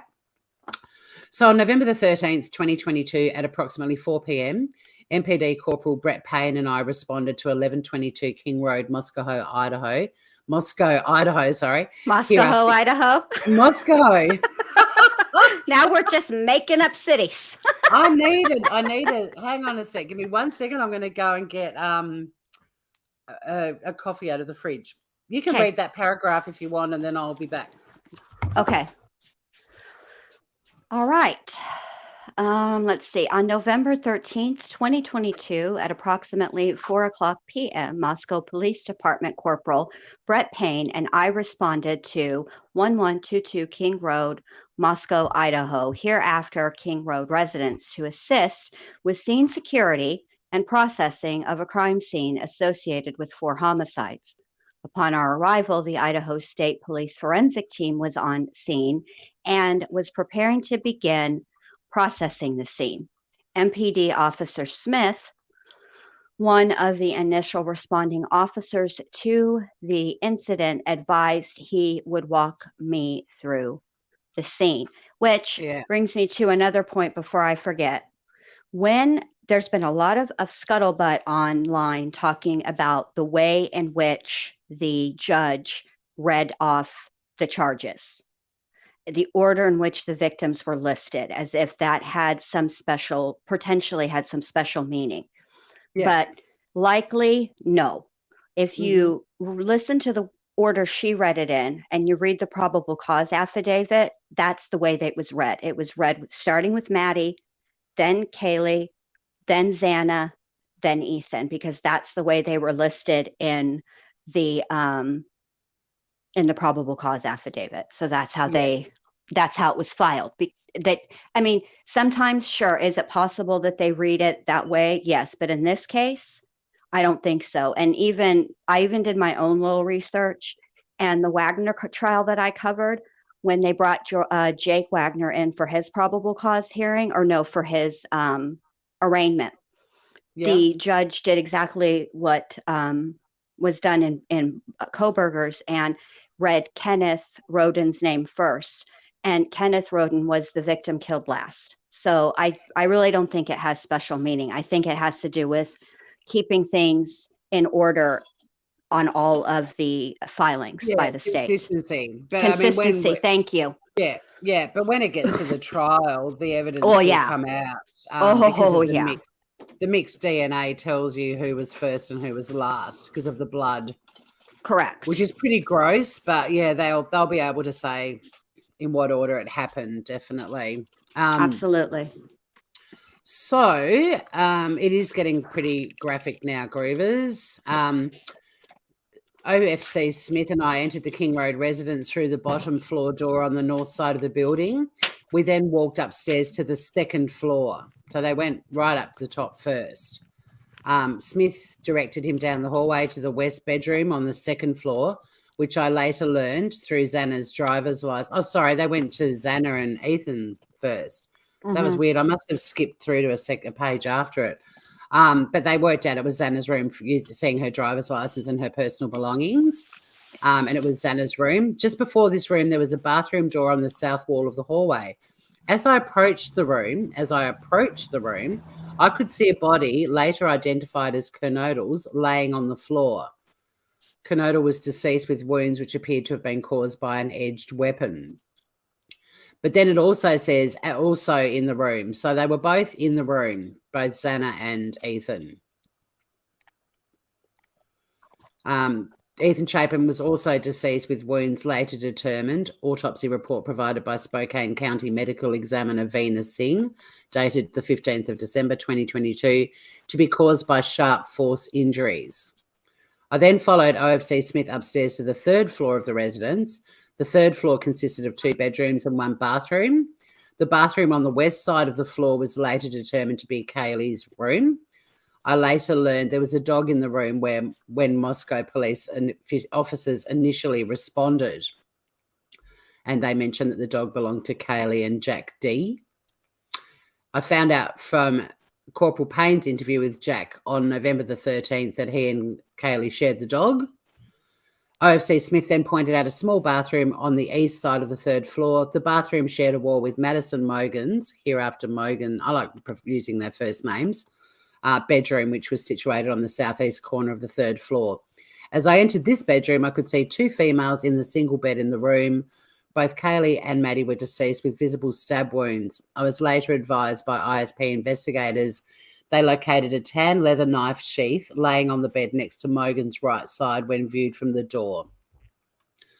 And then that's where they identified it was that Marine Corps K-bar, yeah. Why do they have KA though? And then they found the single source of male DNA left on the button snap of the knife sheath. As part of the investigation, numerous interviews were conducted, and 2 of the interviews were with the surviving victims. Oh, I just feel so sorry for them. Me too. I just can't imagine. So, yeah, I don't know. Do you want to go through some reading? Because I'm mumbling and still need a bit more coffee. No, I mean, I can read it if you want to. I mean, it's basically the same as the probable cause affidavit. We can certainly go through because we're talking about the grub truck and so on in this part of it, which we already know. And then it goes into a bit of detail about the surviving victims and what time they got home, back in their rooms by 4, except for Xana, who received the DoorDash order at the residence at approximately 4 a.m. And it was the DoorDash driver who reported that he gave the food to Xana. So everyone that keeps saying Brian pretended he lived there and took the DoorDash order, that you're wrong. They would have. So that's another thing. If that had occurred, okay, that would be very strong evidence. And the thing about DoorDash is, okay, Tori, let's say I decide I'm going to treat Tor to a DoorDash tonight. I'm going to order DoorDash, have it sent to her home, and I will pay for it. DoorDash keeps track of that. They know exactly who ordered it. They know, they have the metadata, all the things, right? So if that had occurred, that would have been in the probable cause affidavit. That is extremely strong evidence. Yes. Extremely strong. And because it directly connects him to that home. Yeah. Yep. Yeah, so the DoorDash arrived, and then this is where I feel so sad for one of the surviving victims in particular, because her statement is just being reamed to pieces. Part of her statement too. That's what's frustrating. So probable cause is not all the things. It's just it's the most compelling evidence that they felt was strong enough to secure a search warrant and an arrest warrant the first time out. Because if you go and apply for an arrest warrant and you are denied by the judge and you have to go back and redo it, that's part of the record too. Yeah, and also on their record. Why, all these sleuths who are just being so despicable and going, well, I wouldn't have done that. I mean, it's not about you. It's not your it's like these the sort of super mum Olympics where they're like, well, with Kylie Rodney, well, I wouldn't have let my 16-year-old daughter go to a party in the first place. It's not your daughter. Correct. And most of the people that are talking about what they would do in DM's situation are far older than DM, and it's not a knock. I'm far older. I'm far older than DM too. I'm about to be even older than I was when this started at the end of this month. So, hey, I hear you, girl. I'm older too. So for my me, how we've aged, right? For me, a whole last year. For me to say what I would do as a 45-year-old woman. Look, it's different when you're living in a situation with roommates. First of all, there's an inherent level of noise. It's not quiet. Most of us in this community are family oriented. We are either raising children or we have raised children, and now our homes are chill. And even if you are raising young ones, it's chill after a certain time at night because everybody's in bed, right? That's why you're on the internet wreaking havoc, because your fam is asleep, which is fine. I'm not judging. You do. But wreak havoc. You're going to do it whether you're going to do it with or without my permission. So what do I care? But at the end of the day, it's a different environment. So our thinking is much different in our 30s and our 40s than it is in our 20s. She was 20. I know. Her frontal lobe isn't even all the way developed, for fuck's sake. No, and they'd been out. Yes. Probably had quite a lot of drinks. It was a party house. It was a noisy house. Other housemates had come home after they wouldn't have thought anything unusual about noises upstairs or on the same floor as them, because there was this constant hive of activity. Right. And like I was saying earlier, I mean, even though I'm now 56, I still remember being a uni student in share houses. And one of my housemates in one house in particular, it was a bit of a rotating door there. She had a lot of male admirers, to put it politely, and gentlemen callers. And it wasn't uncommon for me to get up and go to the loo or get a glass of water, and some dude to be, because we had a Federation style cottage, but it was single fronted, not a double fronted. So we literally had a long hallway and all the bedrooms going off it. And the only way out of the house was to go down that hallway. And there were quite a few times when I opened my door, it was dark in my room, it was dark in the hallway, but I was aware that there was someone heading out. And I just stood there. That was me standing there and freezing on the spot and letting that person go past. I didn't want to have to engage with Jimmy Bob or whoever the hell he was, because you don't want to have to make after coitus convo with a stranger who you didn't have coitus with. So you're just like, you just stand there, let them leave, the door closes. And this is the thing. The big issue that I have with all this sleuthing is everyone is assuming that she knew that her 3 roommates and Ethan had already been murdered. She didn't know that. No. She didn't. She literally opened her door and there's a dude walking towards her. He's got a face mask on covering his nose and mouth. And where's the credit for her for the identification, the description that she gave LE, which was pretty close to this guy? Like, why aren't people saying, holy hell, she's actually a critical witness. She actually saw him walking out of the house and gave the police information about what he looked like, even though most of him was covered up. Nobody's crediting her for that, but they're also imposing their own understanding of what had happened upstairs on how she behaved, and she had no idea. Right. She heard noises. But she didn't know what they were. No. And the other thing is, what people I think forget, it's sort of like when you're watching a horror movie and you're yelling at the girl, why are you running towards the woods and not, the well-lit neighborhood that's the other way, right? We have no control because we know what's coming. Yes. This person, they don't. It's just as ridiculous to yell at the girl in the horror movie as it is to be upset with Dylan. She had she had no idea what happened. No, none. And that's the thing. You can't, is it confirmation bias? Is that the description, the term for it, where we know the outcome, but when you're looking at what happened that night, you've got to factor in that she didn't know what was going on upstairs at all. Right. And this is why I really wanted to do a live going through her statement to say, at which point would any of you call the cops? And for me, putting myself in her shoes and what was going on in that house, what had been going on the Saturday night, the constant flow. I mean, they had parties in that house and none of them were home when the parties were happening. That's what I said. Yeah, so these random people wandering around is a pretty commonplace thing if you live in a bit of a party house. But, and if you go through every single thing in the bit of information we've got from her statement, the first time anyone would be thinking about calling the cops is when she did. Like, college students, if they can't get into their housemates' rooms, it is very common to call your buddies first and go, does anyone know the codes for their doors? Can someone come over? Like, we can't get in. They're not waking up. We've tried messaging them or whatever, and they're not responding to phone calls.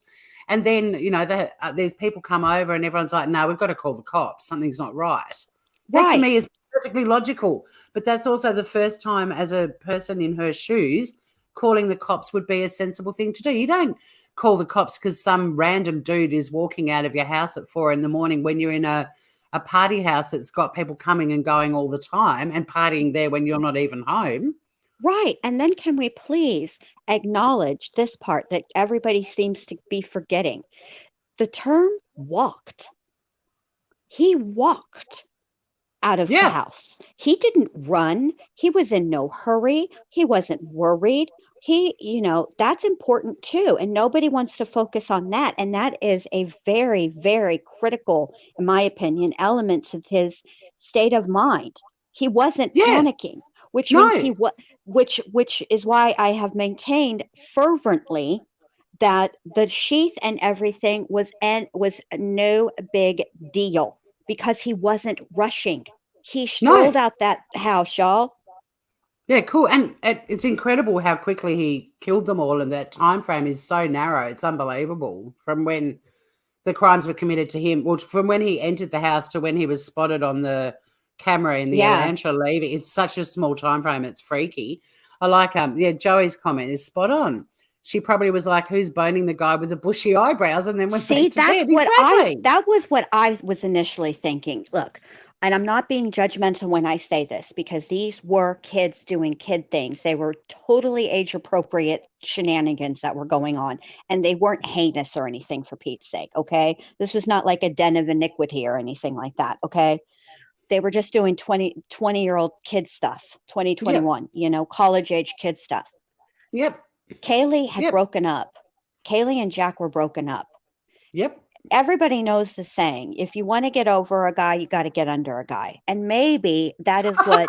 I haven't heard that expression, but I love it. Just me? Okay. Well, I mean, here we say things like, just get back on the horse, Right. Something like that. You got to get under a guy to get over a guy. That's probably what DM thought. Okay, this is a late night booty call. Clearly, I'm not even going to address this guy or make any mention of him at all. No eye contact, none of that, because that's probably what she did. She opened the door for the final time, saw homeboy strolling.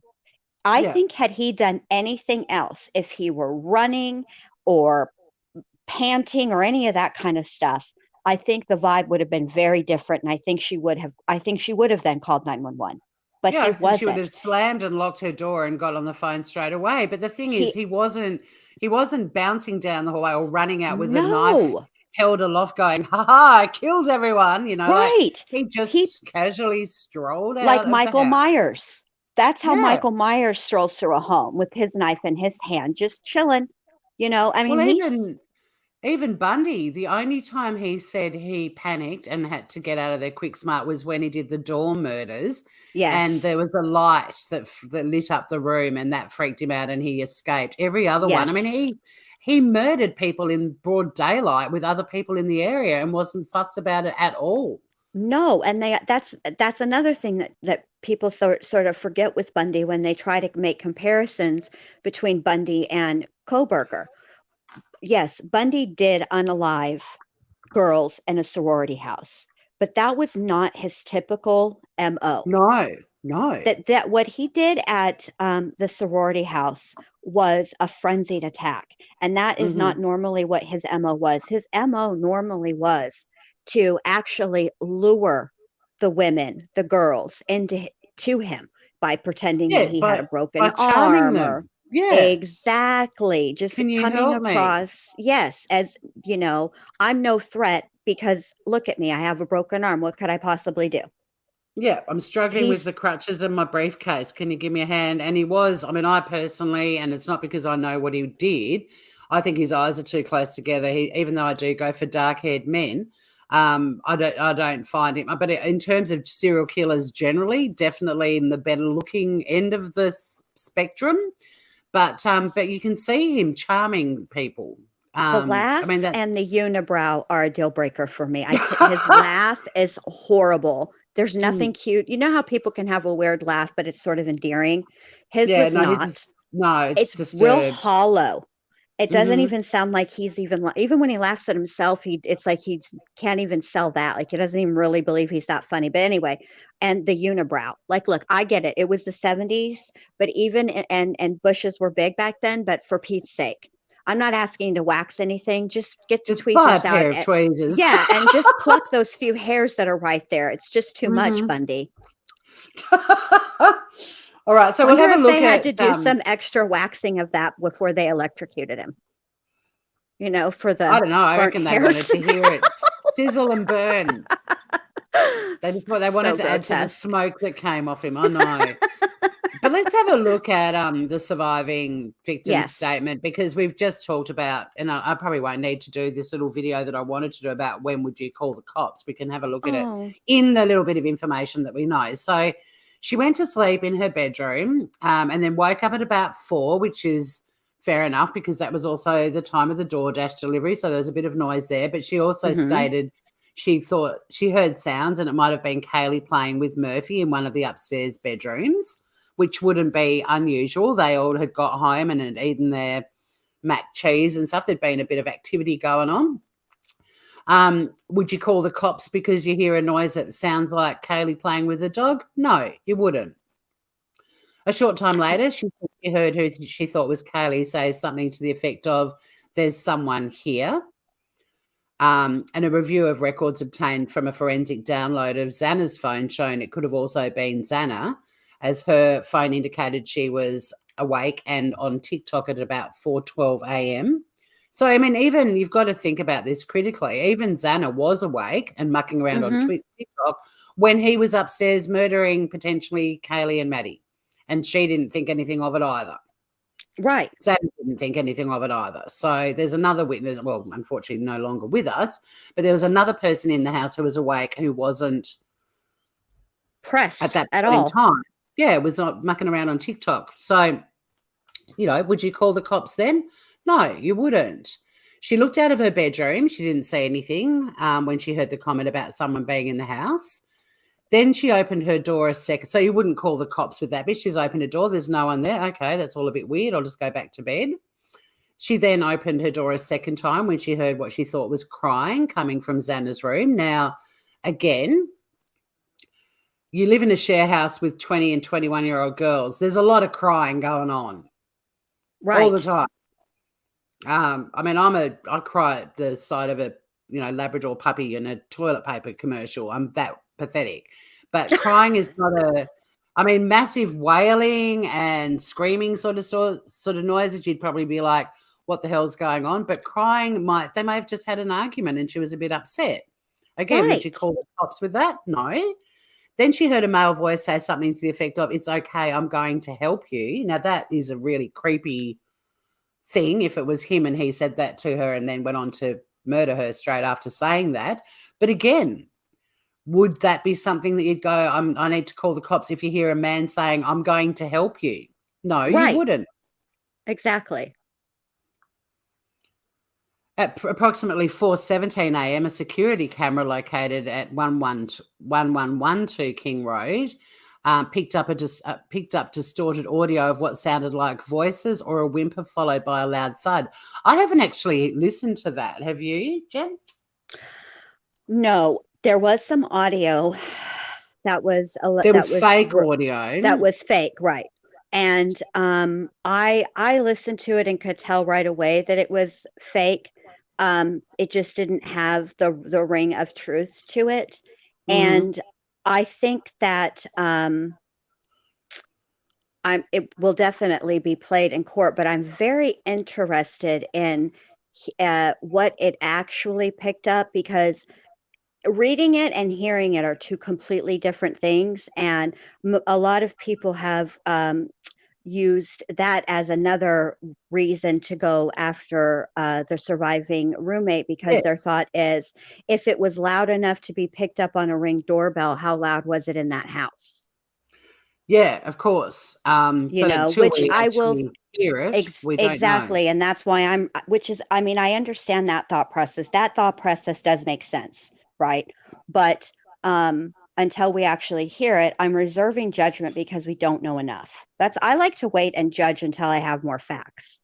Yeah, that's so And do then I'll we. judge the shit out of you. Don't worry. Yeah. Yeah, and that's what I've always said on this channel. Like, while we've got facts and we're discussing them, we're just going to discuss the facts. If things change, like even when the Jacks were being accused of being the killer, and I was adamant that it wasn't them. But I said, Right. you know, if it turns out that they are the perpetrators, fair enough, I'll eat my words. But for now, there is nothing indicating that, except a statement from the cops saying they don't think either of those people have anything to do with it. And that's the only fact I've got. It came from Ellie, and I'm focusing on that for now. Right. And yeah, I don't mind admitting I'm wrong if the facts that we've got, and if I hadn't have thought about the serial killer obsession and all of that sort of stuff, or the serial killer obsession theory that I put out back in December, early December, proved to not be the case at all, I would have gone, okay, well, my hinky meter needs a bit of tweaking. Right.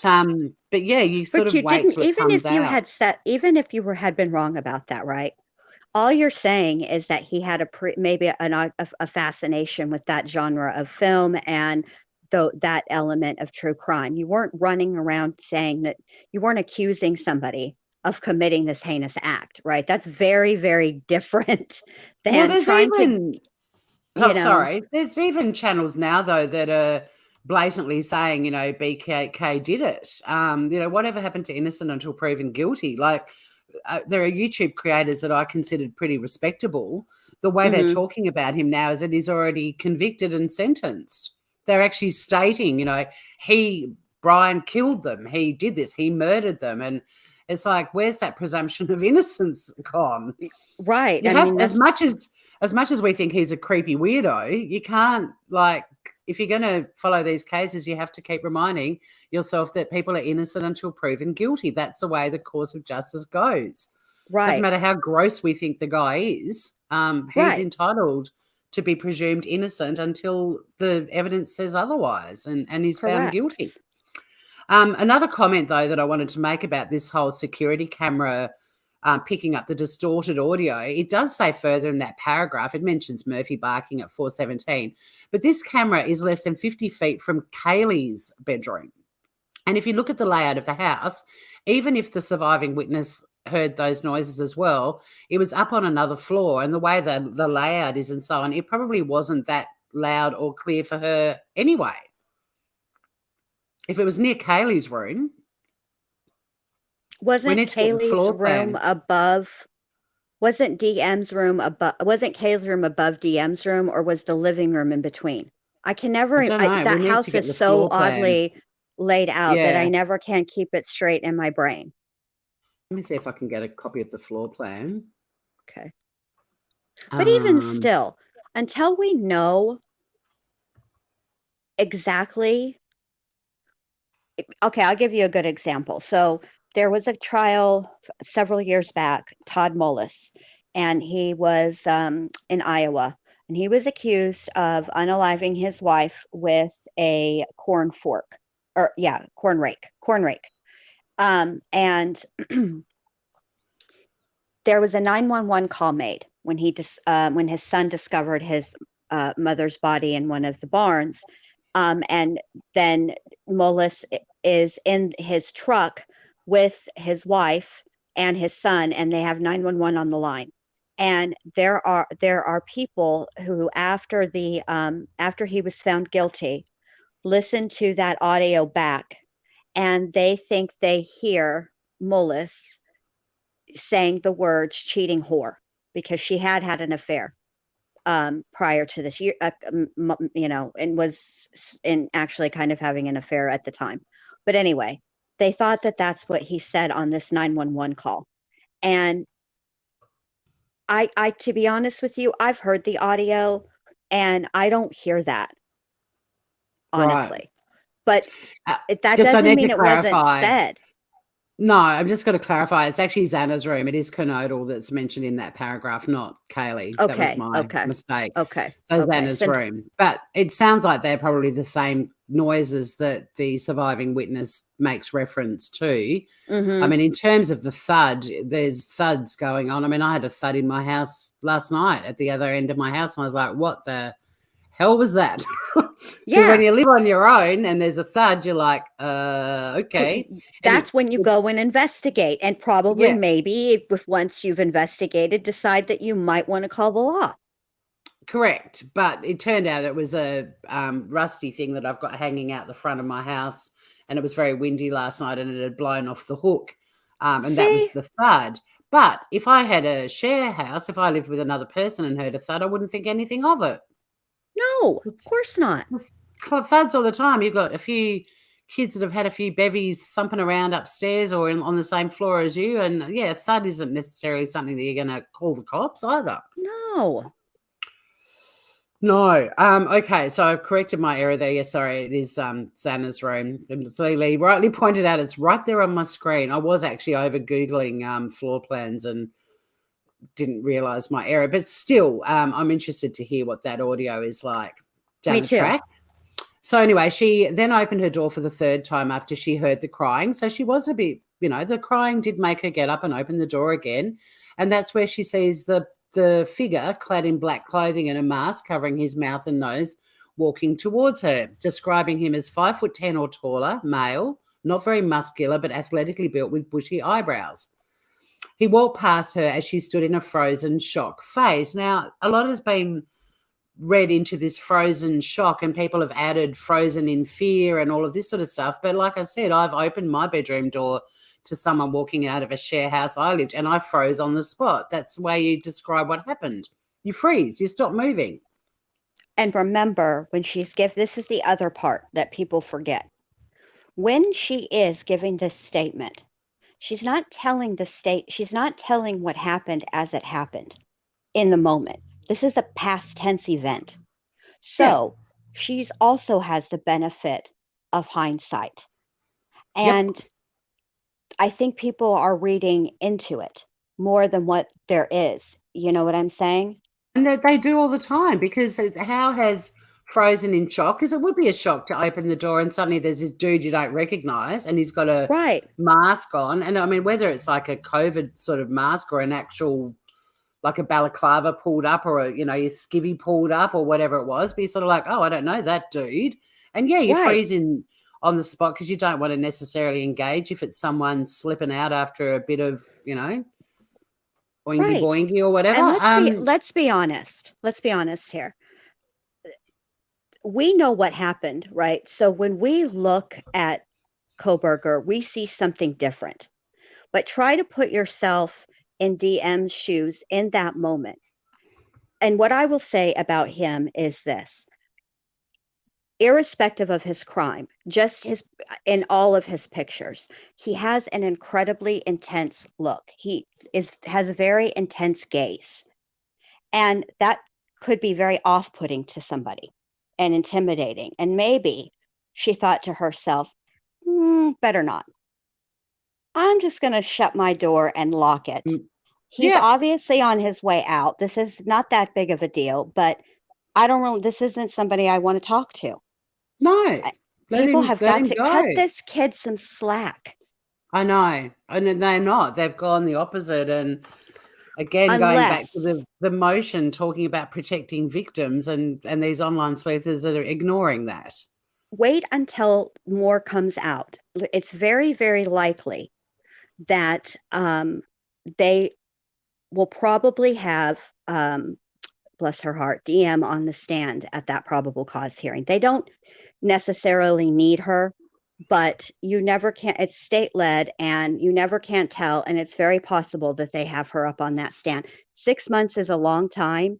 It's plenty. It's not enough time, but it is time for her to get therapy, for her to get counseling if she wants to, and for her to work through and start to heal from the survivor's guilt and be a much better witness 6 months from down the road than if he had said, no, it's going to, I want my hearing in 14 days, especially from the fallout from that PCA that she went through. So see, if I was the prosecutor, I wouldn't call her for the preliminary hearing. I'd wait for the trial because it's revisiting that trauma. But with a preliminary hearing, is it entirely just the prosecutor putting their probable cause argument before the court?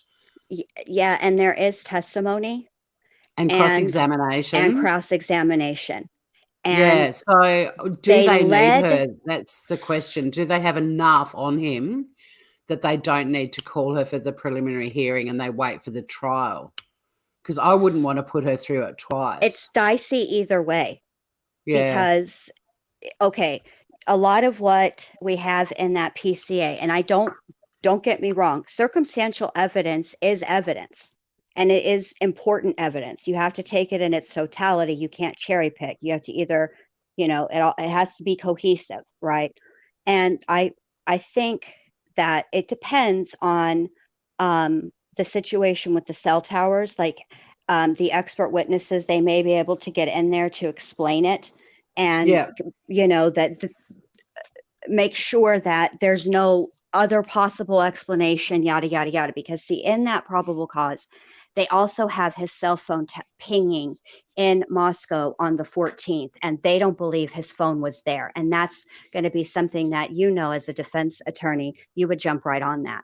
Well, if his phone pinged there one time, but you don't think his phone was there at that time, but then it pinged 11 billion other times, but you do think his phone was there, that's going to be problematic. So pings are easy to discredit, but I'm thinking more along the lines of the DNA at the scene, putting him there, all of the other digital evidence, the things that clearly they've found in his apartment. I'm just wondering if her testimony is vital to this preliminary hearing.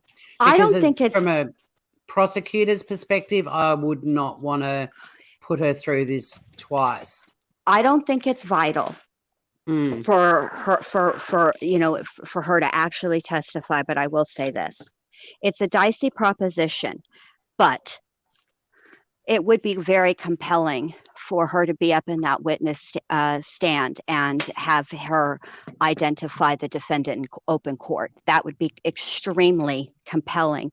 And eyewitness testimony is very unreliable anyway, but it would give her a good gauge for what it's going to be like at the trial. That might actually be helpful for her in the process. Yeah, it's an interesting one. They've got to weigh it up, and I think it'll also boil down to her mental state at the time as well. They may make a call based on that too. Yes, I'm just so glad you were alive, Tori. I can't thank you, and this is the best conversation. I live for these kinds of conversations.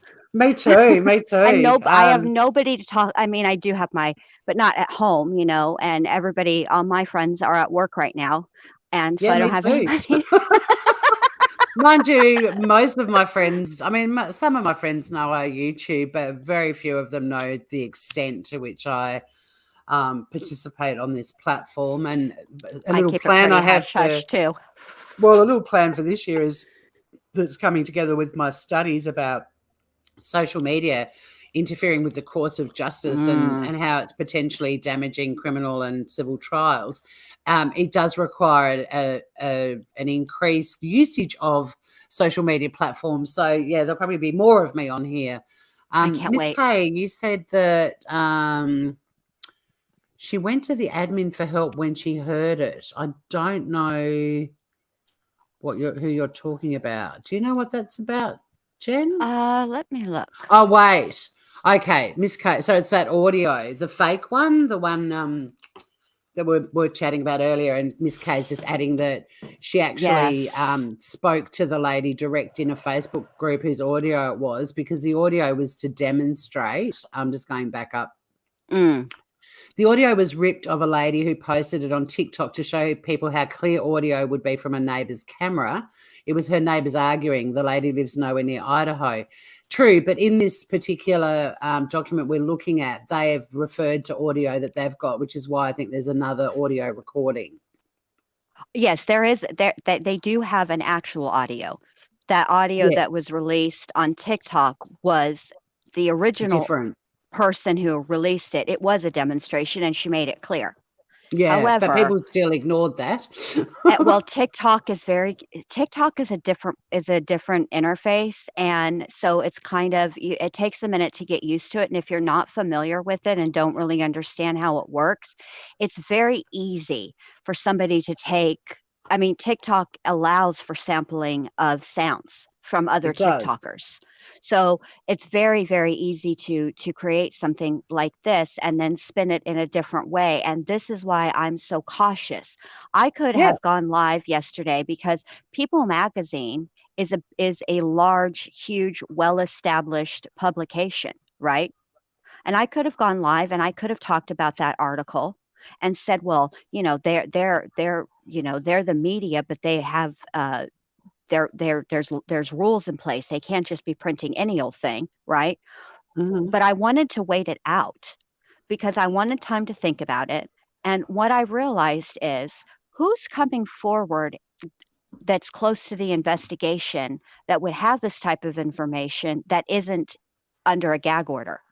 Exactly. And if you provided something like that to the cops, it's staying with the cops. It's not going to get put out there. I mean, after what Joseph Morris did, if people that are following any cases on YouTube don't verify every single source before they put it up, they're fools. Because we've had a YouTuber blatantly create fake evidence relating to this particular case and was outed for it. And if that hasn't made people go, yeah, maybe I do need to start taking a bit more of an effort and verifying stuff. And that's where this irresponsible reporting on YouTube is so disgusting. And it was irresponsible of people also. It's irresponsible of people to put it out as well, because what are they really doing? They're putting a source close to the investigation would have to be somebody actually investigating, right? Which is, they would be losing they're going to risk their job for a two-sentence mention, a vague reference to them in a magazine. I mean, come on, that makes no sense. No. It makes no sense to me. People need to verify everything they do, and the problem is that these sort of sensationalistic channels get thousands of people watching them, and they see this stuff, take it as gospel because the creator isn't responsible enough to show how they verified the source. Right. And it takes off like wildfire and the damage is done. You can't rewind it once it's out there. Exactly. And the truth of the matter is what people really want to establish is some sort of connection between Kohberger and the victims. But just pause for a second. The cops have already done that. There are tons of crimes that are committed every single day that there is no connection. They didn't know each other, and they are crimes of this magnitude. Do you think Ted Bundy knew every single victim? I guarantee you he didn't. Kemper's victims, he didn't know his victims either. They were happenstance. They were hitchhikers that he picked up. Yeah, and the only thing, exactly. BTK is the only, not the only one. Even Dahmer didn't know and stalk his victims. It was opportunistic. He saw an opportunity and he took it. BTK is a horse of a different color because he had his quote unquote projects and he did watch them, but he didn't know them. He didn't actively engage with them at all. No. He just stood back and he watched them, which is creepy enough, but there doesn't have to be a connection. There is something fundamentally wrong with this fool, okay? Clearly in his thinking. He ain't wired right. What that is, I don't know. And what caused him to decide to snap and to do it, I can't tell you that either. But I think we're looking for something that we may never find. He may have happened upon that house one of those times when they were having one of their unattended parties where the residents of the home weren't there. And that's probably another reason why poor DM was reluctant to raise the alarm too quickly, because they'd already had the cops out there several times, 3-4 times for noise complaints. For sure. For Pete's sake, you know? Yeah. And it's a single dude strolling casually out of a house, not holding a bloody knife aloft and singing his praises that he's just slaughtered 4 people at all. It was just a dude walking out of the house, and people walked in and out of that house all the time. Exactly. So yeah, she was frozen in the doorway. He walked towards the back sliding glass door. She locked herself in her room after seeing the mail. Well, the door locks when you shut the door. And people have put, a lot of emphasis on that too. Like she was terrified. Right. And then the investigators believed that at that point, that's when the murderer left the scene. And then the combination of her statements to law enforcement, reviews of forensic downloads of records from both of them, from their phones, and a video of a suspect vehicle as described below leads investigators to believe the homicides occurred between 4 and 4:25 a.m.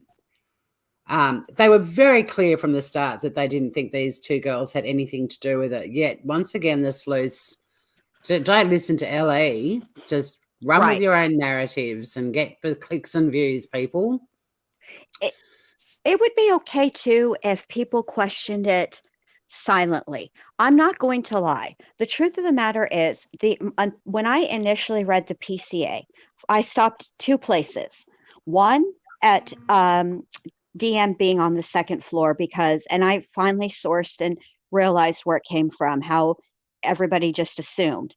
It came from an interview that it wasn't clear.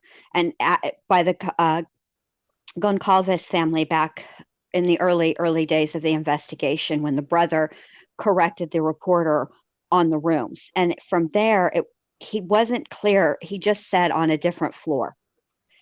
And so the assumption is that DM and BF were both on that 1st floor, and that's how and nobody ever bothered to correct it.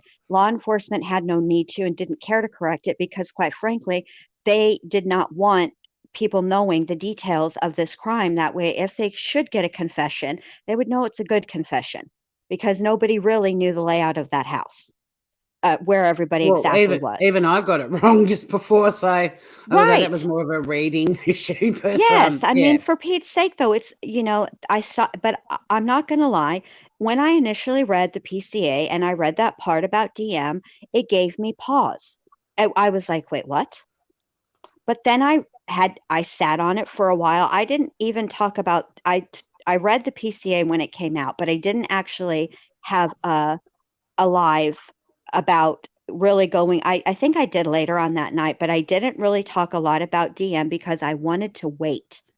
It did catch me off guard. None of us are ready to hear that, which brings me to my other point. Why look, if they don't need her on the stand, then they don't need her. They didn't really need her in that PCA. They could have left it out. They had the DNA. They had the cell phone pings. That would have been enough to get the warrant. And they could have left her completely out of it and waited until like discovery or whatever. They didn't. They kind of threw her under the bus.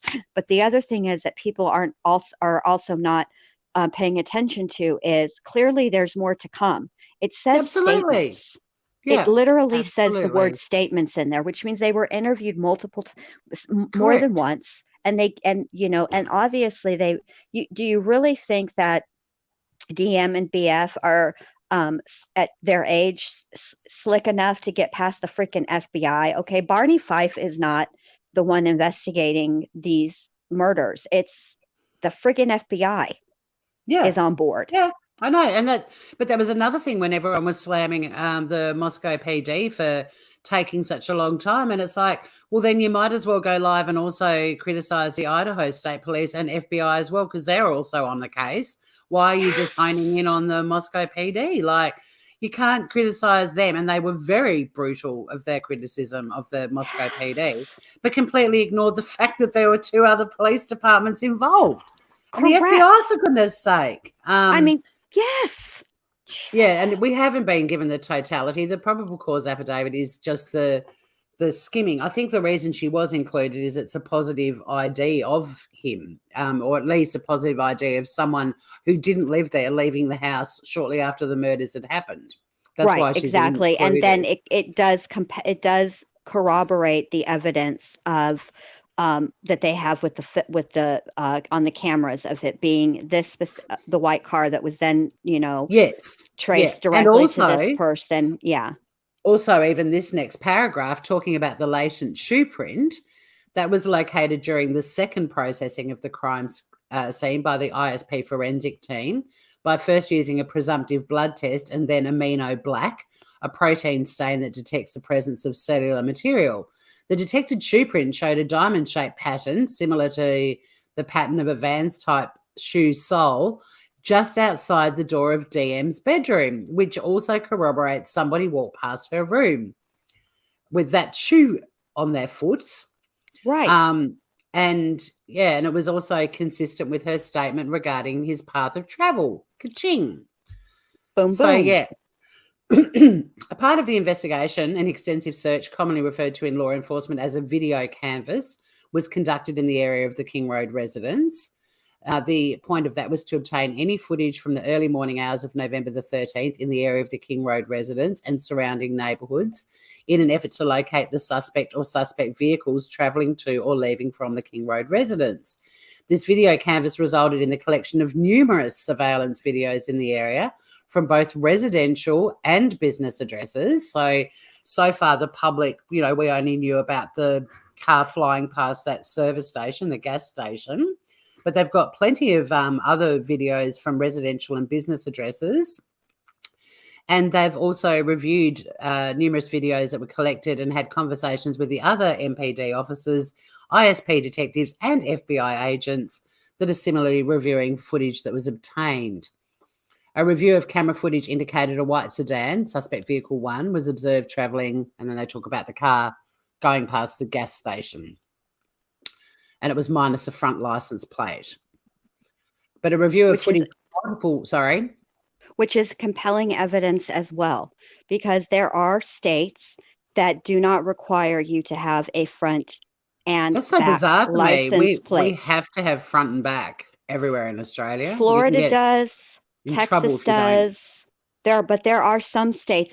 It's not that many, but it's compelling because of then the later evidence that comes out about the registration and changing it over from PA to Washington and all of that. So that all these are corroborating evidence, facts. So they did a good job. I don't understand why everybody is so critical of the police. They did such a good job on this. They tied it up nicely.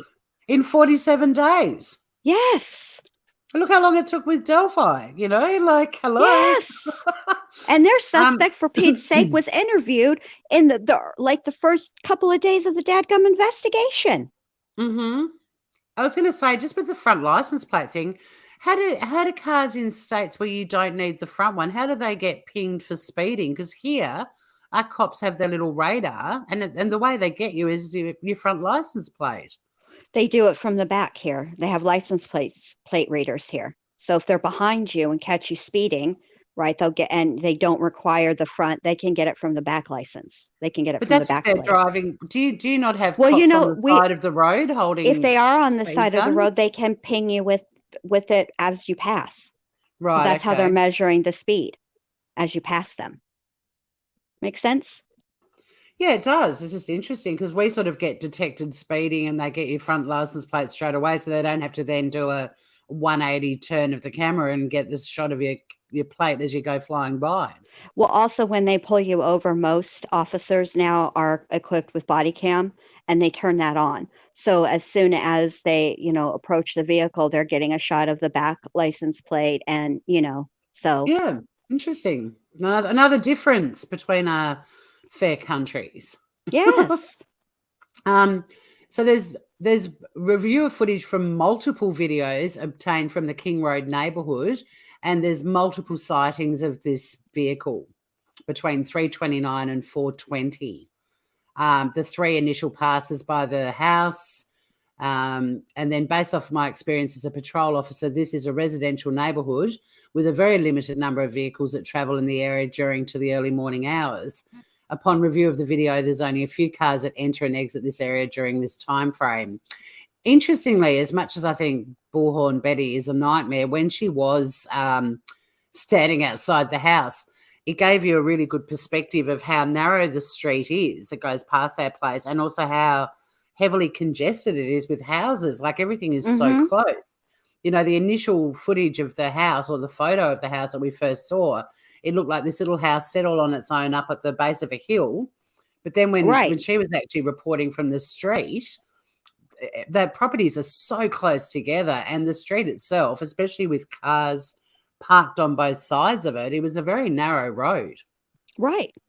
Didn't realise, how much they were on top of each other, essentially, till I saw BHB reporting from the scene.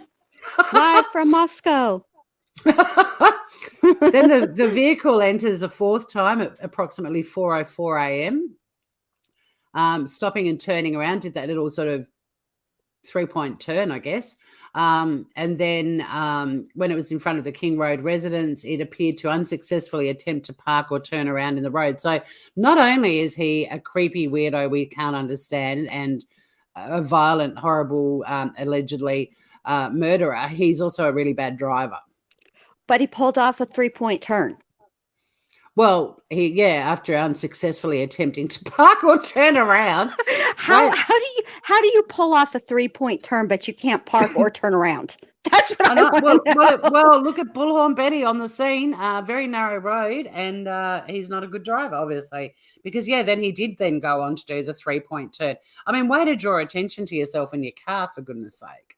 I would really like to know the look on his face when the Moscow Police Department put up, their briefs or whatever, and one of the statements that they put out was a map of the places that they were looking for video surveillance. I wonder when he saw that, was he like, oh hell, I'm gonna get caught quicker?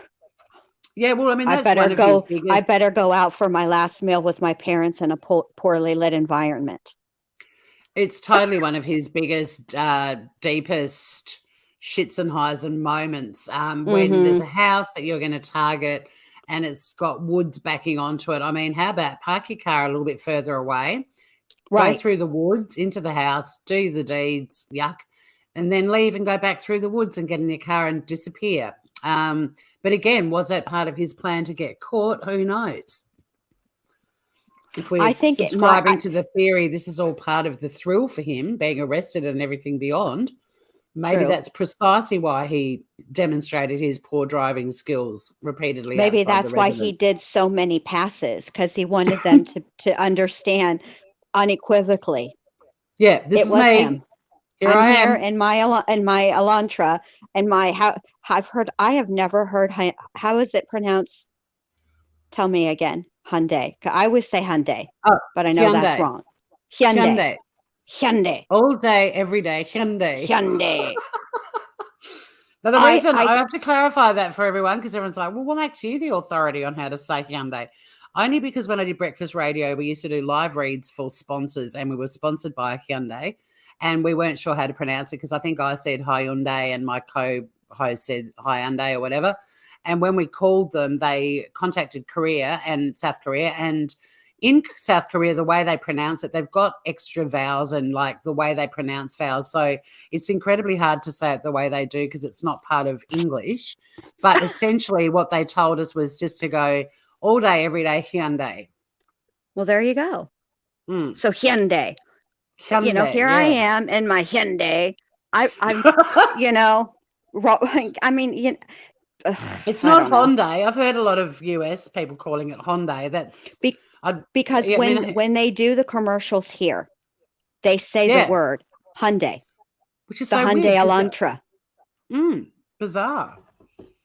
It's really weird, but then it's very close to Honda. I think that's going to. Do you guys have Hondas as well? Yes. Oh yeah.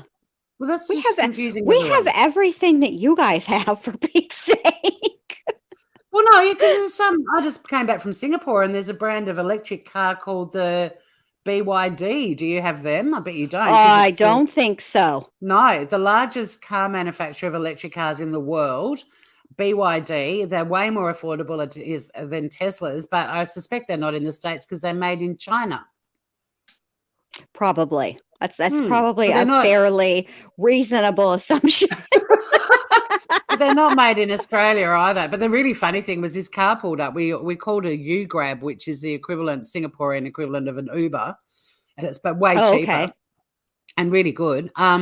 This car rocked up and it was a really cool color, but also it was a really unusual looking car. And my sister and I were like, "What car is this?" And I said to Ange, "Check out the badge on the front." So she had a look and she goes, "It's called a BYO," and we lost it because that's in Australia and I'm sure in America too. BYO, like bring your own grog to parties and restaurants. Yeah. So we were both pissing ourselves laughing, going, "Oh my God, there's a car called a BYO." Anyway, we get in the car and I said to the driver, "What sort of car is this?" And he said, "It's a BYD. It's China. It's the world's largest electronic car manufacturer. It's from China. Very popular here in Singapore," he told me. So there you go, the BYD. It made me want to get one though, because they're way cheaper than Teslas, and I'd love to get an electric car. But I love this channel. You just get a little bit of everything, and culture, law, crime. It's perfect. We've learned about Dirk, what a Dirk is, and we've also learned about the world's largest manufacturer of electric cars, the BYD company. Maybe they'll give us a sponsorship. Let's hope. Hey, if you are watching right now and you haven't subscribed, please do, because we want this channel to grow. And I've got the lovely Jen Lou up on panel with me in case you're wondering who we are. My name's Tori. I'm a Tasmanian lawyer, and Jen Lou's my sister from another mister. Amen. We found each other during the Johnny Depp Amber Heard trial and did a live watching the verdict, and it was brilliant fun. Best thing ever. It was so much fun. Snap. We're not finishing each other's sentences. We're saying the exact same sentence at the same time. Pretty much. Okay. So he's doing all these 3-point turns and wheelies and stuff outside the King Road residence. Plenty of video footage, not just the bit that we were shown that still shot from. And he ended up back in Washington. And weirdly, when I did the serial killer theory, and people were saying, a lot of people online were saying, that he was one of the people connected to the victims and was in Moscow, Idaho. I actually made a comment which freaks me out still, which was like, "Not long gone. Doesn't have to go far to go over the border into Washington." I'm psychic. You did say that. You did say that, and I said when somebody is finally arrested, it's not going to be on it. He's not going to be on anybody's radar. We're all going to be shocked, and we were, but not surprised, because our theory pointed to the likelihood of somebody like him. There's a lot more video surveillance footage that they're talking about. We'll just scroll through that because I'd like to end this live at 10:30, so I've got about 28 minutes. Oh, okay. I've got an electrician coming and I've got a heap of things to get ready for them. Like I've got to clear areas so they can get up and change light fittings and do all sorts of stuff. And I do need to then we're just going to have to do a part 2. Well, definitely. But because we're only halfway through it. I mean, we might be able to try. I could probably get us to 11, but I'd definitely have to go by 11. Let's be honest, Tori. We stop and talk about everything, and then we have a really in-depth, great conversation about everything. We're not going to make it through this search warrant. Let's not even kid ourselves. Let's just tentatively plan for a part 2.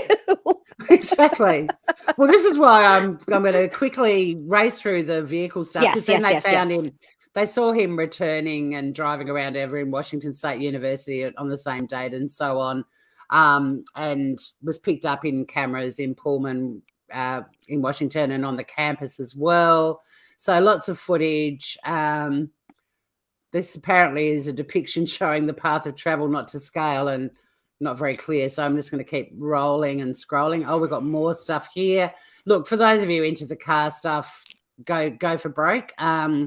In fact, I'll just drop the link to the PDF into the chat now for anyone who wishes to look at it themselves, because this is a bit of an abridged version, because Jen and I like learning about Dirks and electric cars and all of that sort of stuff.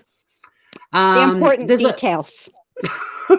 Now, exactly. Now, there's a lot of chat about the car and saying, they put out there they wanted a different year and model and so on, and it turned out to be a 2015, and he's going to use that and all the rest of it. But no, it's quite easy to make mistakes. All they're going to do is get a Hyundai expert to show how similar all of the different years are, and it was an easy mistake to make. I mean, at the end of the day, they've got plenty of footage locating the 2015 Hyundai Elantra, so good luck with using that as a way to wriggle out of some of the evidence, BK. That's not going to raise I mean, she can argue that all she wants to. I doubt she will, but she shouldn't really spend her time on that, but I wouldn't. No. But it's not enough. That's not enough to create reasonable doubt. Not even, and all they got to get is one juror. The bar is very low on reasonable doubt for reals. But it's not going to be advantageous. No, I don't think so. No, it's not going to be on getting the wrong year of the car, putting that info out to the public at all. All it does is explain why it took them a bit longer with the car, because when they first put that information out, there were 25,000 Hyundai Elantras in that year range the couple of years that they provided. So that's all it does is explain why it was a bit longer. But it turns out there's more than enough evidence about the car and the correct car anyway. Right. It's not like they tried to say it was a Hyundai, right? And everybody's looking for a Hyundai, and it was actually a Rolls Royce. Yeah. You know what I mean? Like it's yeah. We're talking about a little bit of a body style change, and perhaps the way that the headlights and the brake lights are. That's usually what they change. So it's not all that deep. No. Good luck to you, BK. I don't think it's going to work. You should spend your time on something else. Exactly. When they got his driver's license, a white male, height of 6 foot, weighing 185 pounds. The photograph shows that he has bushy eyebrows. This physical description is consistent with the description of the male DM saw inside the King Road residence. So again, that's where her evidence is very important. Then they talk about when he was picked up by the cops before. There's talk about the phone. I'm scrolling through all of this because, like I said, I've just dropped the link if people want to have a look at the PDF of this document and go through it in more detail. But, a lot of stuff about the car. Brum, brum, brumbity, brum. Then there's a bit more about his background and what he's doing, studying at university, student in criminology. His past education included undergraduate degrees in psychology and cloud-based forensics. It also talks about the essay that he wrote in assisting rural law enforcement agencies. That was the thing that Miss Kay dropped a quote of it into the chat earlier. It also talks about the survey that he posted, the Reddit survey, which on its own, his criminology lecturer said it wasn't an unusual survey for someone studying criminology to write. But now knowing what he did, it's got a massive, massive, massive element of creepiness to it as well. There was someone I listened to very briefly yesterday, and I've got to try and find them. It's really interesting, Jen. I don't know if you've seen it, but they go through the questions that he asks in that survey, and it matches to the probable cause affidavit. Like the specific questions that he asks. Yeah. Wow, that is interesting. It's really, really interesting. I've got to find her because I'm not sure if someone was playing. I might have been Grizzly True Crime played it. But I want to track it down because it was fascinating because she reads out the first question in his survey, and then it goes to the probable cause affidavit, and it's like the answers to each question are in there. It's really interesting. I'll have to check that out because, frankly, I found his questionnaire troubling, but for probably different reasons than other people did. Like, how are you going to do this study? And I understand the anonymity of it, but you would have no way to verify these results, these answers, if it's anonymous. Like you could be getting somebody like me who has never actually committed or been convicted of committing a crime, right? Just giving you answers. It doesn't seem like a good way to conduct an actual study. Do you know what I mean? Doesn't seem like you would, I don't know. It just doesn't make sense to me, the way he was going about doing it. He can justify it because he's previously studied psychology and then doing criminology and even forensics. Like, that's definitely his area of interest. That's true. So, but still, I don't understand what he like. I don't understand what he was how he would be able to verify the results. I don't know, just what he ended up coming up with. It just seems problematic to me. But I felt like the questions were good questions either way. I mean, the questions themselves were valid. That's not my problem. It's the way that where he was going to conduct this study. Like, Reddit is the last place I would go for like hard truths. Yeah, you know exactly. What I mean? But yeah, in terms of like whether it's a verified, clever academic study or not, that was my problem with it. And that's why when I look at it critically, the answers were only going to be relevant to him. It wasn't an academic study. It wasn't something that was going to lead to a paper. He wanted to know how serial killers and murderers felt, and wanted some tips as well in there. I think he wanted an opportunity to ask the follow-up questions. Yeah, that would and he wanted inevitably to come engage from the with answers. and engage with his idols. And you can and be able to justify it by saying, well, I'm just, I'm conducting a study. Correct. And that part of it makes sense to me. It's just I also have to disagree with people who say that he went to school to become a murderer. This is what I think. I've been sticking to this for a while, though. I honestly think that he started reading about it. He started studying it. He became interested in it. And on its surface, there's nothing wrong with that because, hello, look at all of us. I mean, let's be honest. If they were to pull my search history on any of my devices, I'd be long on go. Oh, I'd be on, maybe not jail because I haven't done anything, but I should definitely be on a watch list. Yeah, I would totally understand. Raised eyebrows. Yeah, for sure. Correct. I've already asked my sister. I've given her my passwords to all of my stuff and said, "Can you just do a little cleanup?" She's got a checklist of what she has to do. One is go to a drawer in my bedroom bedside table and destroy the contents immediately without looking at them. And the other thing is to log into all of my, not to delete stuff because it's forever, but just a little tidy up. Wouldn't hurt, Right. Or an explanation provided with it. More I feel importantly. like for him, it became something that we're all fascinated by.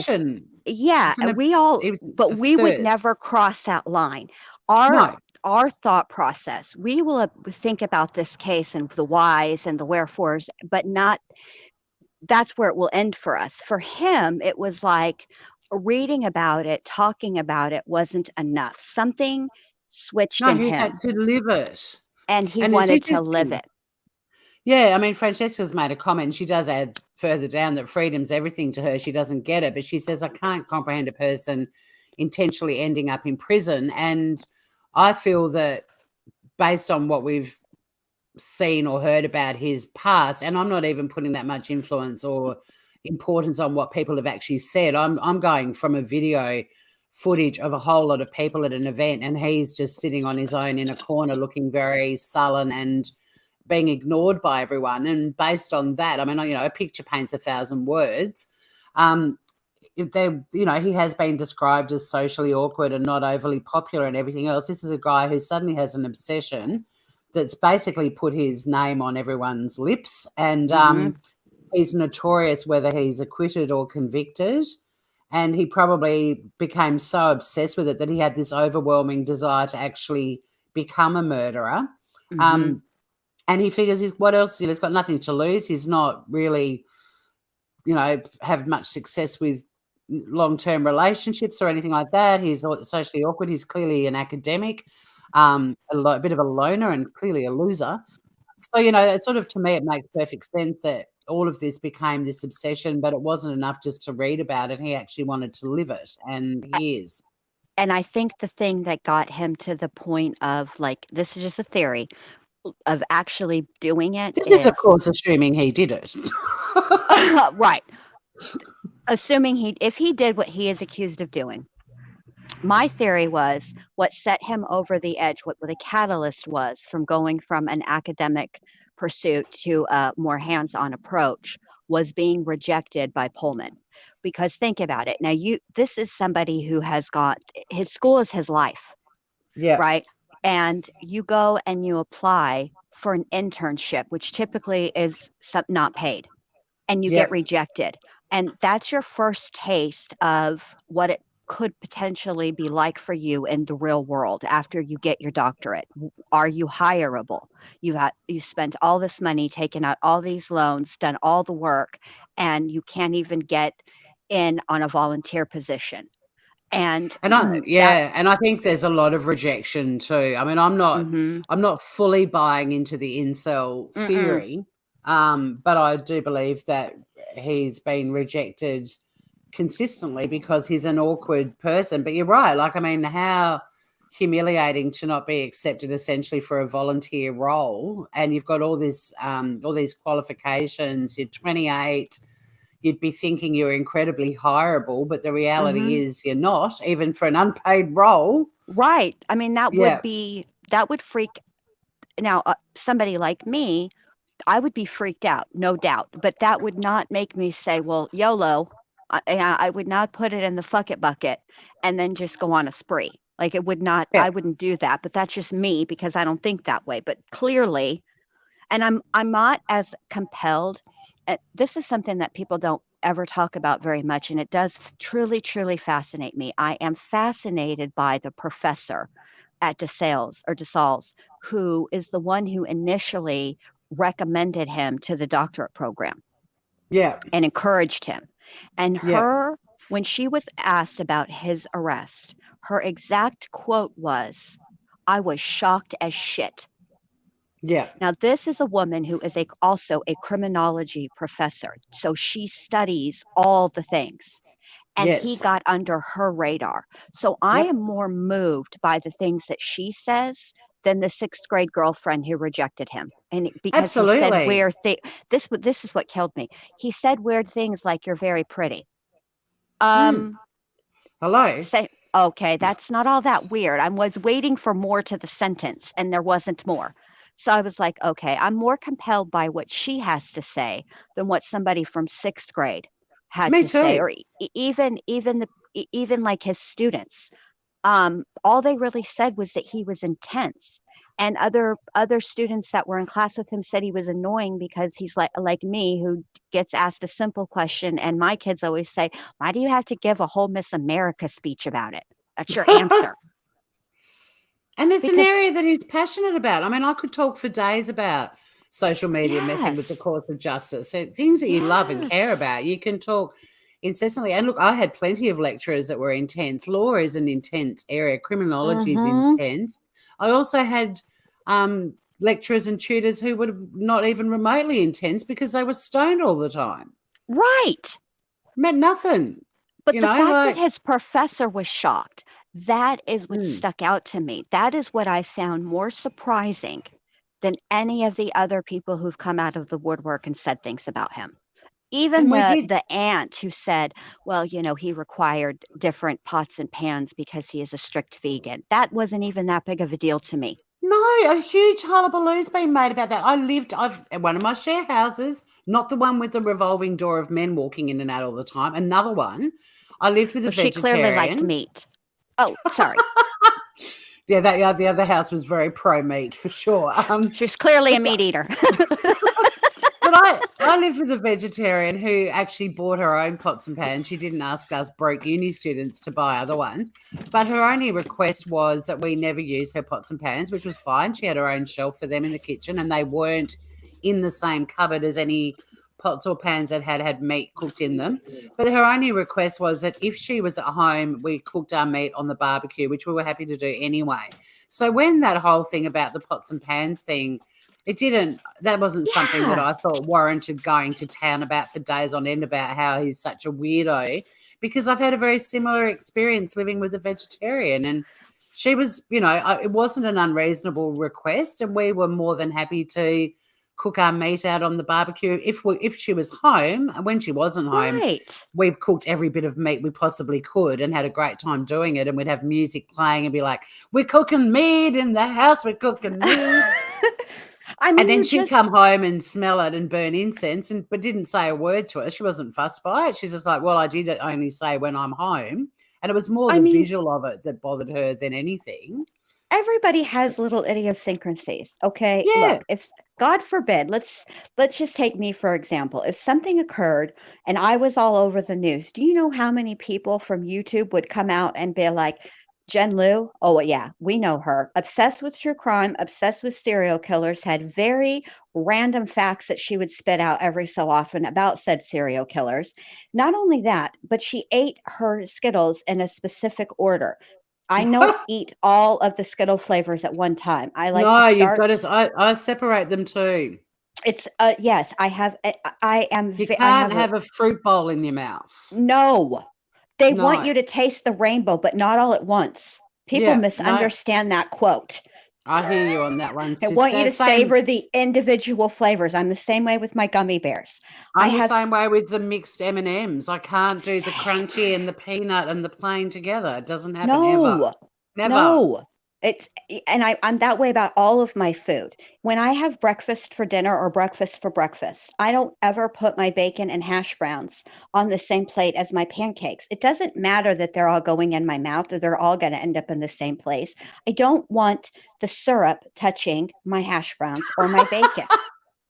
Okay. Fair call. I mean, I don't do hash browns, and I do bacon with my pancake. I do the Canadian style with the maple syrup and the bacon and the pancakes. But you almost eat ikigai, which is the Japanese key to happiness, is to serve food on 5 small plates, and each type of food gets its own little plate. Now, if you want to mix them all together, that's your call, or you can eat each one individually and savor that particular vegetable or that particular protein. Ikigai eating. Go you, Jen Lou. Yes, I would be very, very happy. And they do make plates like this, but they're like a small package and they're kind of expensive. They're Zoo Pals. They're for children, which also makes sense because I'm very pro snacks and naps.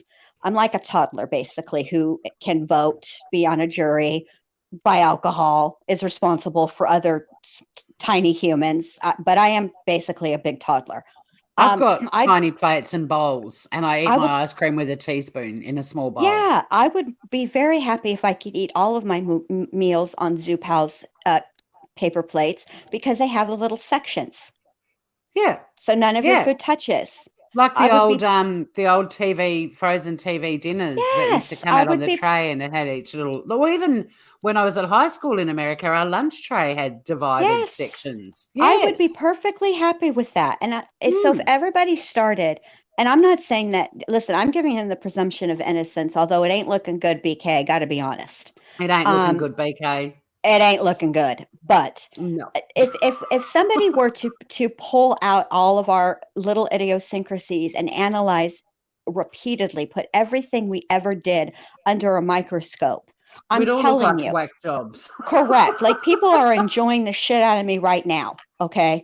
But if all these little details were in a probable cause affidavit, you would feel very, very differently about Jen Liu. It's funny now, but then, it's all about the way that it's all about the narrative and the way that it comes out and the perception.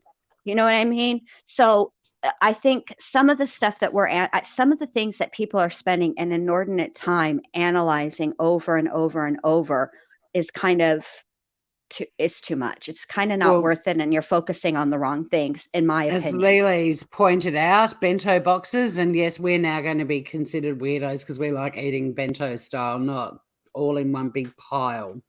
Well, Bring it on, sleuthers, bring it on, analyze Bring it us. on, because I have a lot of idiosyncrasies. I'm very Sheldon from Big Bang like. I have my spots. I do the same thing every single morning. I get up, I go to the cabinet, I get a 5-hour energy, I open it, I drink it, I go out to the porch, I have a cigarette, I come in, I make I make a cup of coffee, I go tinkle while that coffee is cooling to the perfect ready to sip. And then I go make my cup of coffee, put the sugar and the cream in it, and I go sit on my porch and I have another cigarette. I do the same exact thing every single day. And believe me, when I go to, if it's like right now, if I were to go to the cabinet and there isn't a 5-hour energy in there for tomorrow, I will start bugging my husband, because it's the thought of that routine being interrupted that I can't take. Yeah, and I've got my morning routine that never changes. It doesn't matter what I've got happening for the rest of the day. No. That first hour and a half that I'm up is identical every single day. And if someone filmed me every single day and put a year's worth of it together, they'd be like, check out this weirdo. And I'd be like, you all are the same. We've all got a Everybody does. Yes. Everybody does. Everybody now does. We're going to get back to this effort. I'm yes, determined. You have got 35 minutes. Keep me on task. I'm reeling you in. This is my problem. Please reel me in, because we're off in the weeds talking about Skittles and shit over here and Zoo Pals. Look, it's a bit more interesting than the other people that are ignoring all the crucial bits of information in this affidavit or this document, and then, going off on all sorts of random tangents. At least when we focus on it, we are looking at the facts. I'm going to scroll through the next few paragraphs too, because it's all about the pings, and we've already talked about how it's very easy to have ping evidence sort of dismissed because of the unreliability. I mean, just the fact that he was a mere 15 minutes from the house, even though he was in another state, his phone could have been pinging from all over Moscow, Idaho for, the entire time he was in Washington, and ditto for the people in Moscow. Exactly.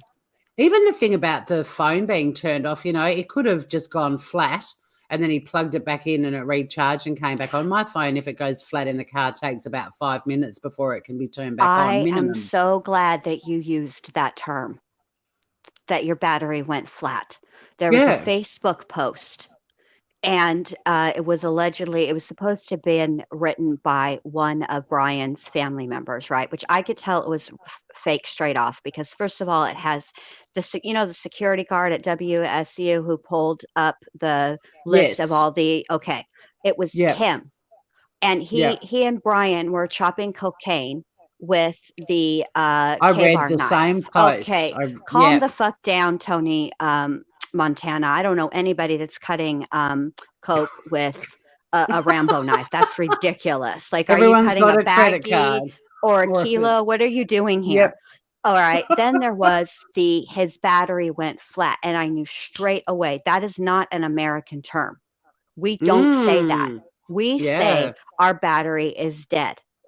And somebody said, well, maybe they wanted to avoid that. No, because you can't change your language process. It's not a term that Americans would use.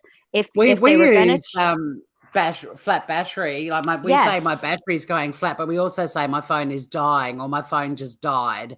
We use that terminology too. So, but we don't in America. That is not an American term. So if my battery, or if you don't want to use the word died, if you're an American and you're trying to avoid the word died, because obviously you're talking about 4 homicides and bad taste, blah, blah, blah, right? You would say something like, I needed to charge my battery. My phone was at 1%. You know what I'm saying? My phone has just unalived itself. I'm not going to be holding back on using words like died and death. If you're going to be following true crime, it's the harsh reality of it. And this whole sugarcoating stuff, I will never say unalived on this channel. It's ridiculous. And I understand why people are choosing to do that. But seriously, we're adults and we're already getting censored and not allowed to swear and all sorts of stuff on YouTube. So you're right. It's becoming a habit. But if we're going to talk about murders, someone's died for us to be talking about a murder. So, I'm not holding back on that. But as far as my phone goes, from now on, if the battery goes flat, the phone has unalived itself. That's what you should say. And why? And you must, while you're telling somebody that, please take a picture of their face when you say that. My friends would all be like, "Oh, what?" For science. Apparently, Bristol, a bit of a tip for you, generally. Bristol says you can get the trays that separate food at the Dollar Tree. She's got them for her nephews and great niece and her dog. So get yourself off to Dollar Tree. Now we have literally got 30 minutes to do 19 pages. Oh, geez. Okay. I'm going to ignore all the phone record stuff too. I mean, it's an interesting read, and I do recommend, I did put the link in before, I'll do it again. I do recommend if people want to go through this with a fine-tooth comb, go for it. I'm definitely going to click that link after I get off air. I can't do it through StreamYard, though. No. If I put it in the private chat, you might be able to.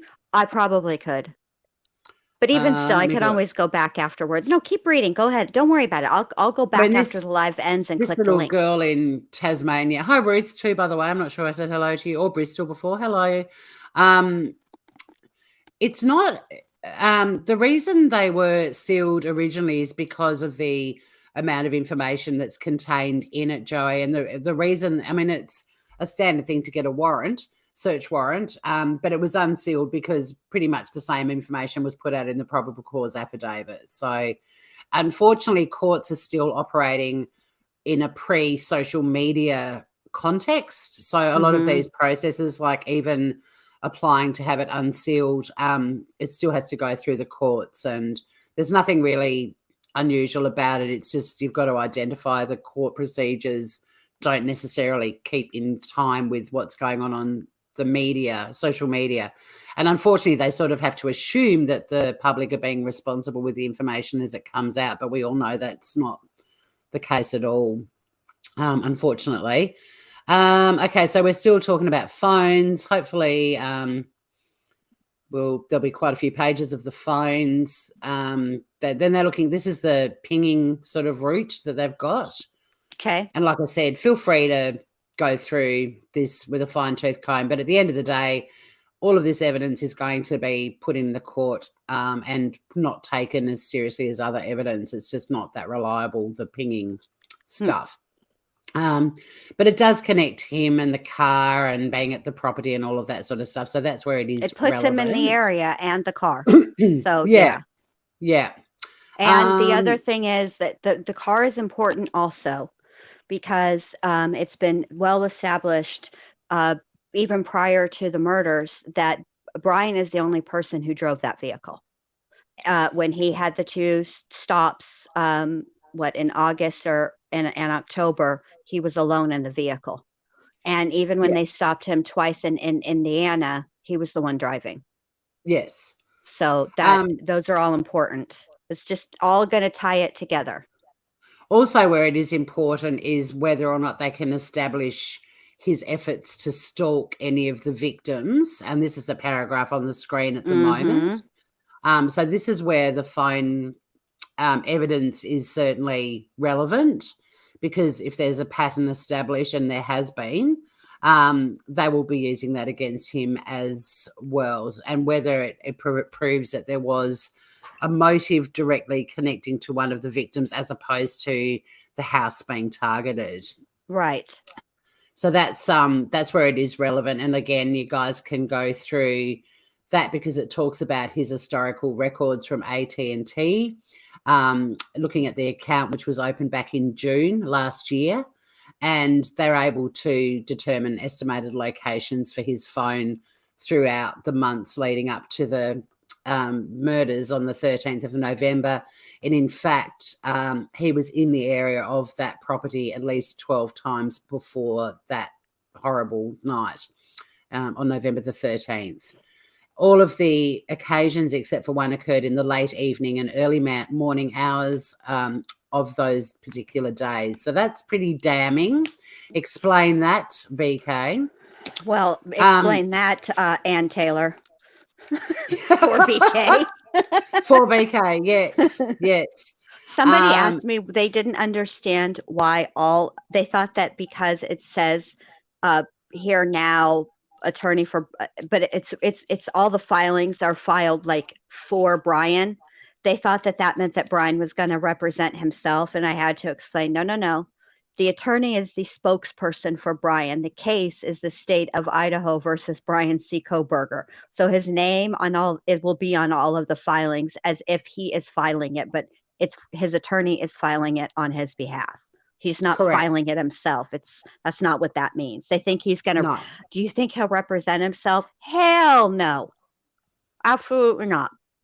No, I mean, I don't have the feeling that he thinks he's above and beyond the law and everything else, because I still believe that. Me too. The crimes were just the start of a fantasy, and all of this court stuff is a huge part of it. I don't get the vibe that he thought he was smarter than everyone. And going back to that sheath thing, if that was a deliberate move by him to leave it there, because even though he went back to the property the next morning, people are going, he went back to get the sheath. It's like, really? Are you in his brain right now?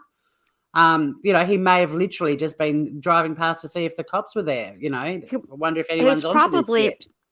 He was probably looking, searching, seeing if there's anything on the news about it, right? This would be a big, huge deal when it finally came out. It was a big, huge deal. Yeah, exactly. And he's like, bro, it's 9:00. What the fuck? Yeah, exactly. I'm waiting for what I've just done, allegedly, to hit the press. So I've scrolled through all the phone stuff. We've got 14 pages and 25 minutes. So there was a lot of blood at the residence from the victims, including spatter and cast off. They can get so much information out of blood spatters and cast off, even down to like the sort of height of the person, which hand they use to wield the knife, all sorts of stuff. It's actually a fairly fascinating part of forensics, as gruesome as it is. Even the way the blood drips, you can detect which way the knife was going in and out. It's pretty, it's creepy, but very interesting. Look up Henry. If you guys are interested in that, look up Dr. Henry Lee. He is the foremost expert on that. Testified at the OJ trial, been part of many, many investigations. He's a freaking genius. I have a girl crush on him, and he explains it really well. Okay, Dr. Henry Lee and Jen Liu kissing in a tree. Jen Liu and Henry Lee, Kissing. So anyway, based on their training, obviously the amount of blood and so on, that you would expect it to be transferred to BK's person, clothing or shoes. It's also probable that he went straight home just because of the location to the proximity to the house, and also some of the phone data as well. So it's likely that there would still have been blood or other trace evidence on his person, clothes and shoes, also including skin cells or hair from the victims or from Kaylee's dog Murphy. It's likely that some trace evidence was transferred to areas in his apartment through contact with items worn during the attack. One likely location for the clothes, mask, shoes he was wearing would be at his residence. So this is all, again, the search warrant. Just a reminder if people are wondering what we're reading right now. While I believe Koberger is visiting family in Pennsylvania over the current school break, so they were well and truly onto him and knew exactly where he was. He was intending to return for the start of next semester, so all those belongings would still be at his residence at Northeast Valley Road in Washington. To date, we haven't recovered the weapon used in the homicides, which would indicate he did take it with him from the scene. The weapon will likely contain trace evidence on it, such as blood or skin or hair from the crime scene. And one likely location for the weapon or any sheath for the weapon would be his residence. But we, of course, know the sheath was at King Road. It was left there. So it's interesting how they write these, because it's all based on their experience and using logic to theorize where evidence might be located, and again justifying the execution of this original search warrant, which has now been unsealed. Even talking about this, now this is where BK, I think, is really screwed, because all the evidence is pointing to it being a planned event, not a spur of the moment, what the hell, I'm just going to go and murder people for the hell of it. And based on my training experience, when someone plans an event, one likely location for doing so is in their residence or office. You wouldn't want to conduct such planning in public, no. And I did describe this person before we knew who had been a suspect, had even been announced, said there's going to be a lot of secrets this guy has. There's probably aspects to his personality that his family and friends aren't even aware of, like potentially, an obsession with horror movies and his fascination with serial killers beyond what he's studying and that sort of thing. But yeah, this warrant clearly states these murders appear to have been planned rather than a crime that happened in a moment of conflict. And I think that's the most crucial sentence in this entire application for the warrant, because planning and evidence pointing to the planning and things like him driving past the house 12 times, it's all starting to make it very clear this was a very planned, horrible incident. Interesting, the plans may have included a review of other murders or violent assaults, stabbing and or cutting of people, as well as how to avoid detection after the commission of such crimes. Again, I think he deliberately didn't avoid detection. I think being caught is part of the whole thing. But he wanted to be caught in a specific way, because he did do a lot of things that one would do if you were trying to avoid detection. For example, he carried on with his life as if nothing had happened. Yeah. He continued to go to school, attend, his TA and do all those things, right? Nothing changed for him. And I think that speaks a lot to somebody who's able to, and nobody noticed anything differently with him either. No. And, I think that is very indicative of a person who is quite capable of compartmentalizing things. And that's why his search history on the computer and any writings that he's done are going to be fascinating. And the writings, yeah. And I want to read his thesis.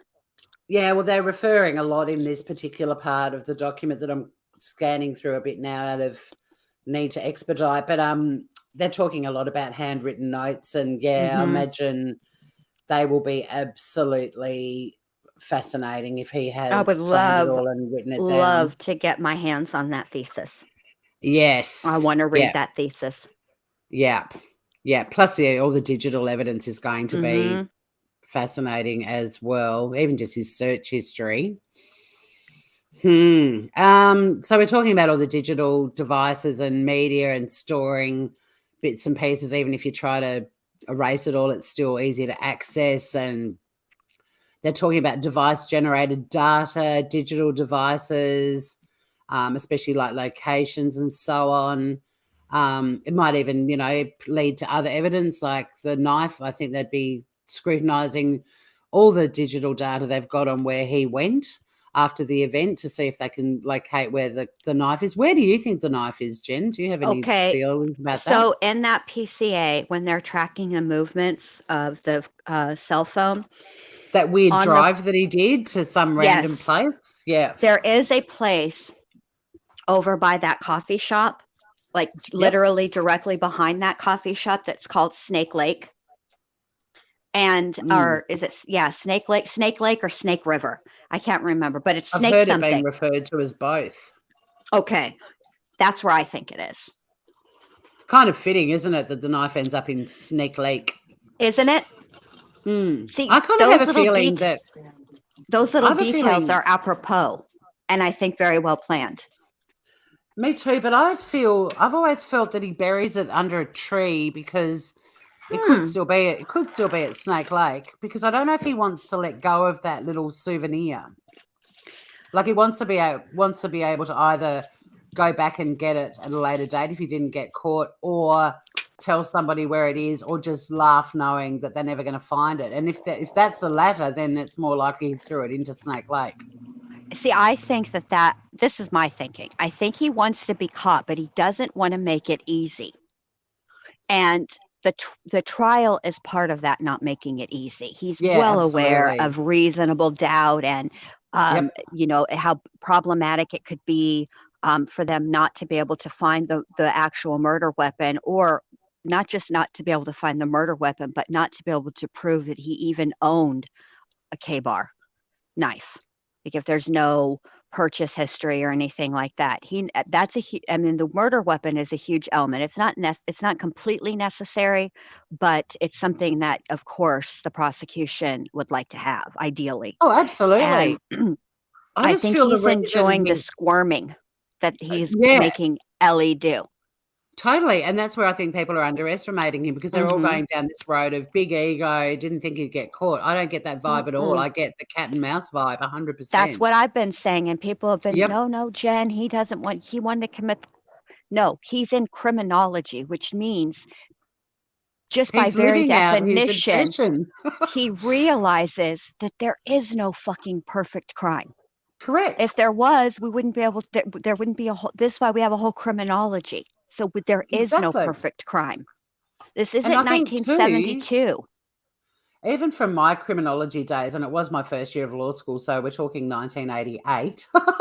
And I've made a lot of poor lifestyle choices since then, and my memory is not brilliant. But although he does tick some of the consistent characteristics in criminal profiles, he also doesn't tick a lot of them. Exactly. And he knew that too. Exactly. Back on the knife, though, the reason I think he hid it is because I feel at some point that bloodlust was going to kick in again, and he might have reoffended, and I think he wanted to use the same weapon again. I do too. I will say that is very likely. I think that he did want to be caught. Do I think he wanted to be caught when he was caught? No. I think he would have liked to actually go on to have been classified as a serial killer, because now what he is a spree killer.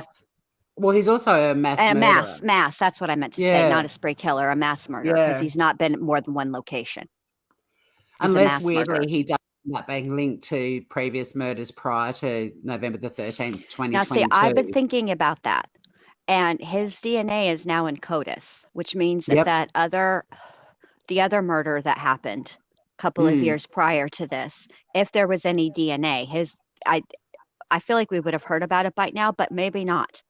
Because that's what I'm thinking too. I reckon they'd probably keep it under their belt, because they've seen what the sleuths do, and if there is a connection, the smart thing would be to just not say a word and start building a case there too. Well, right, because think about it. Let's say he gets acquitted, right? If they charge him with both these four, okay, and they then charge him, it comes out that that he's the offender in the other two murders, and they charge him and try him both at the same time, they only have the one shot.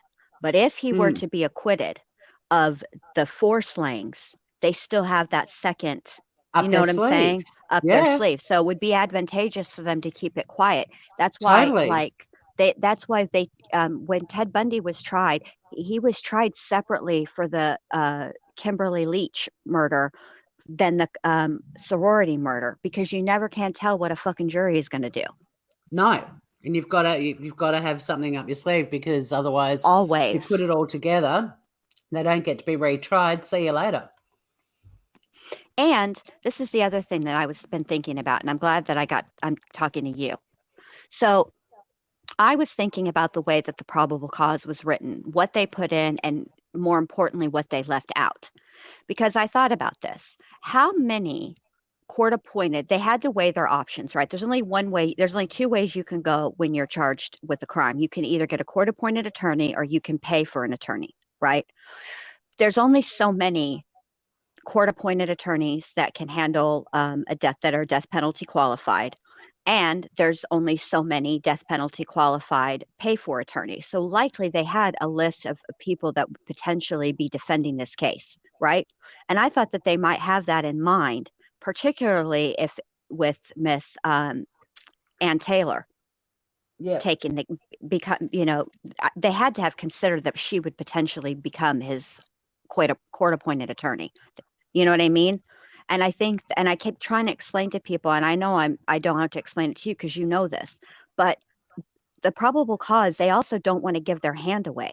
They do not want to give the defense any head start, and they already have a head start. I guarantee you, I promise you, that they are looking into DM, and anything that kid has ever done is going to come out, which is unfortunate.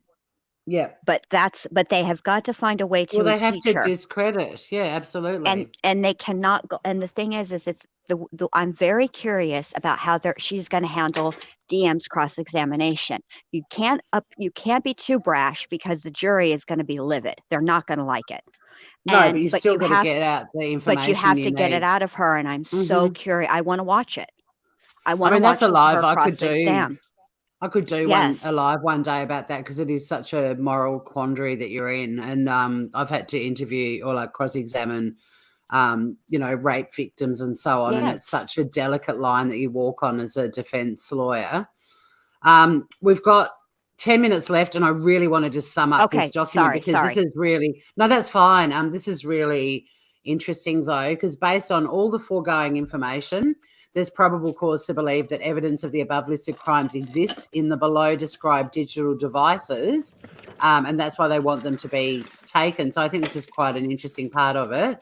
So evidence of other accounts associated with this device, including email addresses, social media accounts, messaging app accounts, and other accounts that may be accessed, photographs, images, videos, documents, related data, created, accessed, read, modified, received, stored, sent, moved, deleted, or otherwise manipulated between the above dates, evidence of use of the device to conduct internet searches relating to a review of other murders or violent assault, stabbing, and or cutting of people. Now, of course, he's going to say that was part of his studying, as well as how porn.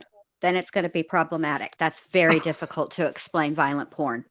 Exactly, it is. Although there was no essay in these crimes either, which is another interesting twist. But Tori, I have been thinking about this a lot. There is a school of thought that the stabbing, the thrusting in and out of the knife could be a replacement, and instead of for the actual act. So there could be a sexual component to this crime. I think there's definitely gratification for him, for sure.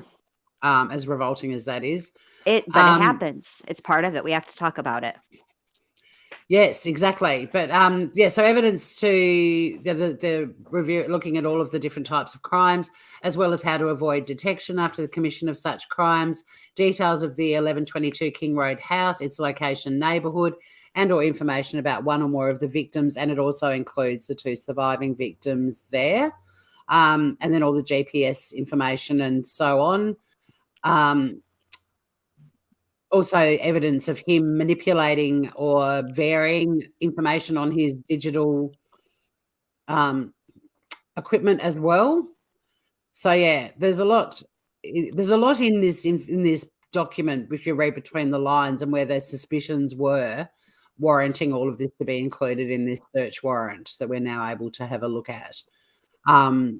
It talks about the premises again where he lives and so on. Based on all of the above information, I conclude there is a probability that Koberger committed the 4 murders at the King Road residence. I have probable cause to believe evidence of the crimes committed at the King Road residence will be found at Koberger's residence. Again, they're basically in this document trying to get the search warrant, but they had more than enough to get the search warrant, as we can see. Oh, yes.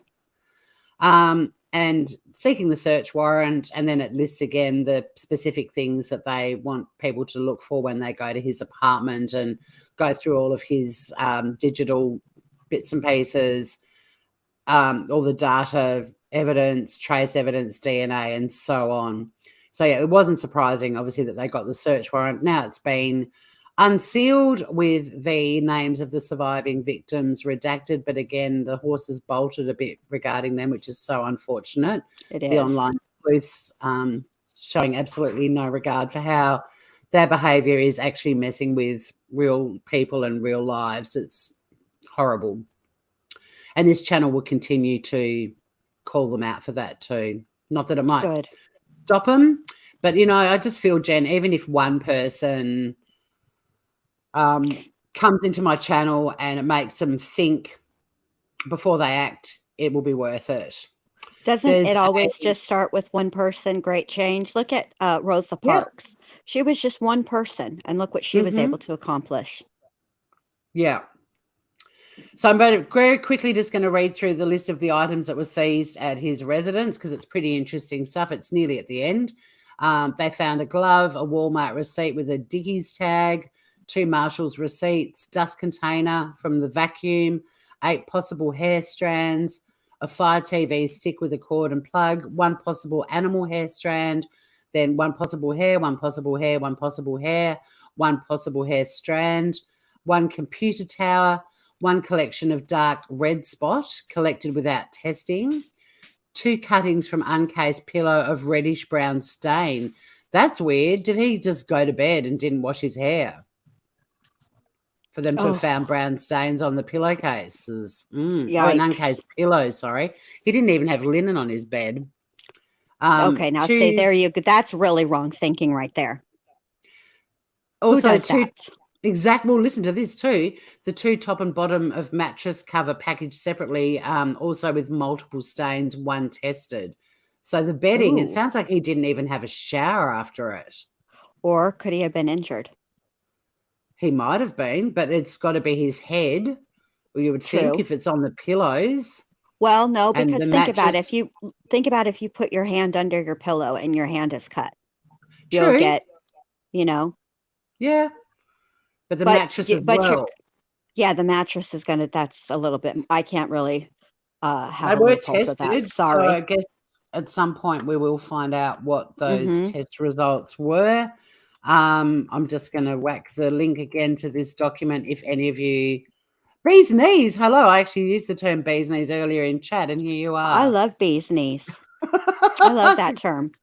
It's the bee's knees. So we've managed to do it with 6 minutes to go. So if there's any comments or questions people would like to put in the chat now, it's obviously we've been going through the document and chatting away, and I haven't been able to respond to any questions. So if you did write a question earlier that you'd like to pop in the chat again, we've got about 5 minutes to go through those. God, this has been a 3-hour live. I thought this would be not bagging it. I'm glad it's been a 3-hour live. We've covered a lot. It's because I'd be given the damn Miss America answers.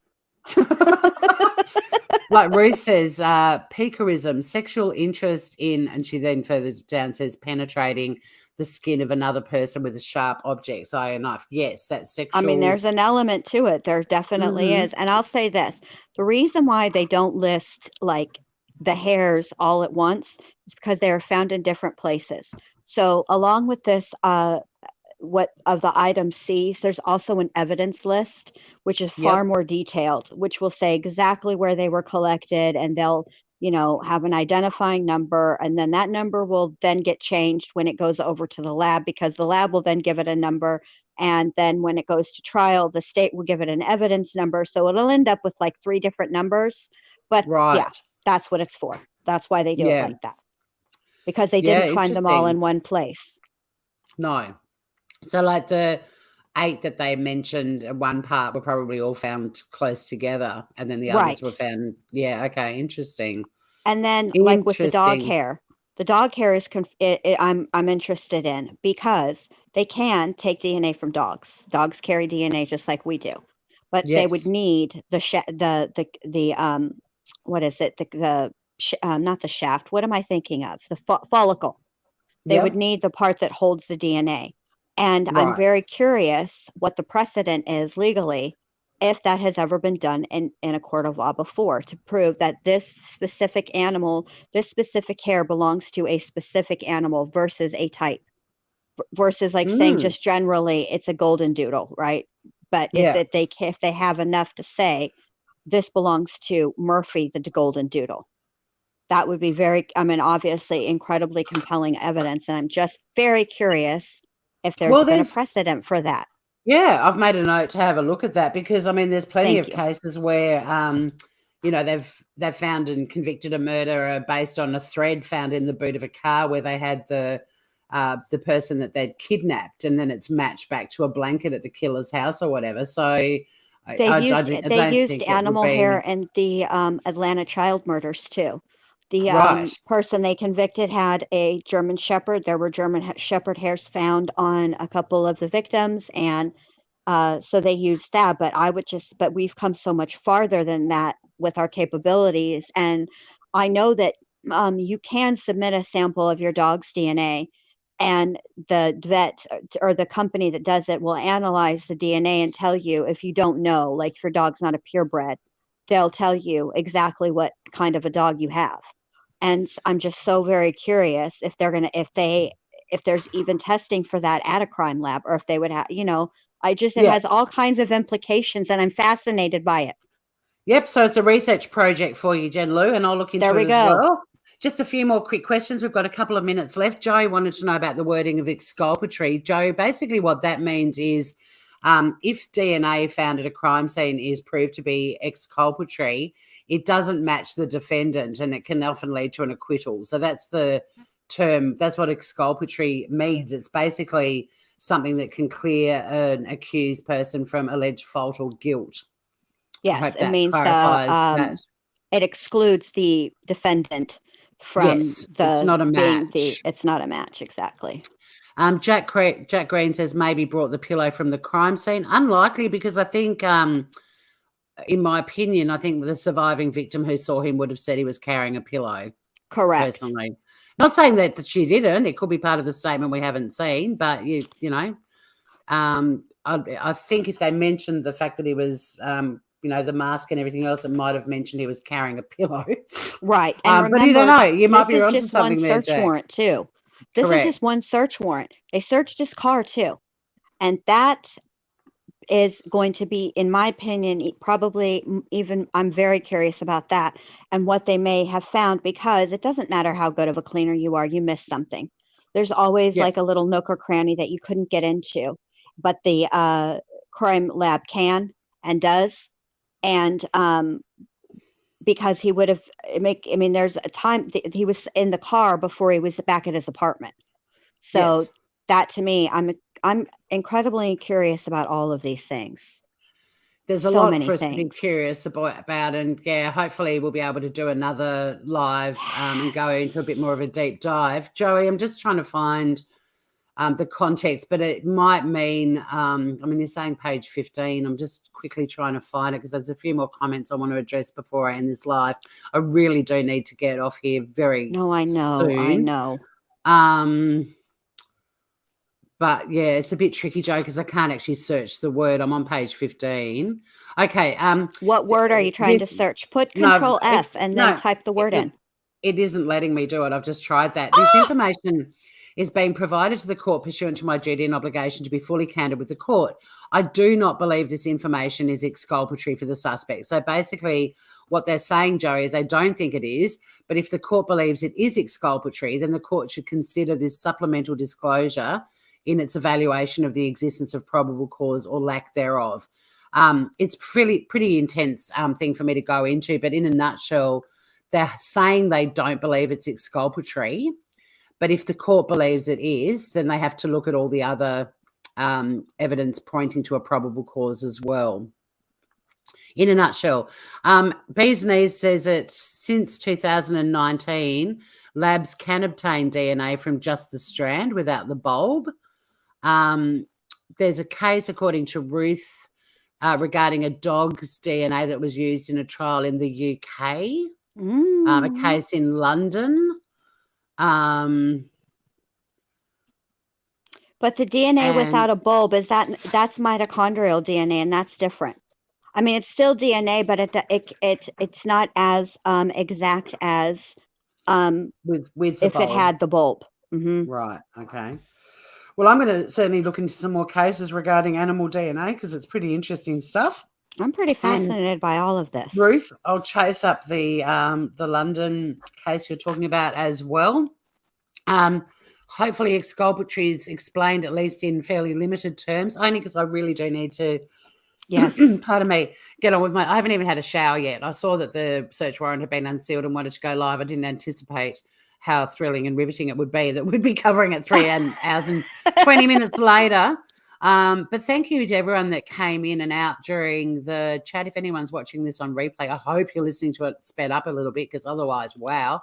Jen Lou, thank you as always. Great to have you up here. Thank you for having me. Thank you so much. And we've learned what the word dirk means. It is a Highland sheath. It's another type of knife.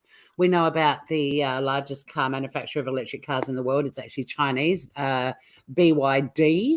And you can go and get yourself a bento box or a bento plate from Dollar Tree too, Jen Lee. We've answered all the important questions. All of it. We're have good. A great day, everyone. There will be an episode, the first episode for 2023 of the show formerly known as Batshit, possibly now Bonkers, just to try and get around that can't swear thing, although with Finn, wish me luck. And that's tonight at 8:30 p.m. Australian Eastern Standard Time on the Batshit channel. But yeah, interesting stuff. But as always, I'll only go live with things about the Idaho murders or any other cases we're covering as information comes out. This isn't the channel where we go live for weeks on end talking about it, when really I didn't think we'd be doing much until June, to be honest. So this was a bit of an unexpected surprise. But yeah, thanks again, Jen. It's been awesome. Thank you so much. So much. Your chat, as always, was wonderful. I'm going to click leave because if I don't, we'll stay talking, and I know you have to go. Okay, so beautiful. I'm going Love to click leave. All right, bye. Thank you. Bye. Take care. Chat soon. And yeah, thank you everyone for supporting the channel. If you haven't hit the thumbs up, please do so on the way out because it does help us grow. And see you all tonight with Batshit. Until then, stay smooth. No, until then, don't get hit by it. Don't get struck by a smooth criminal.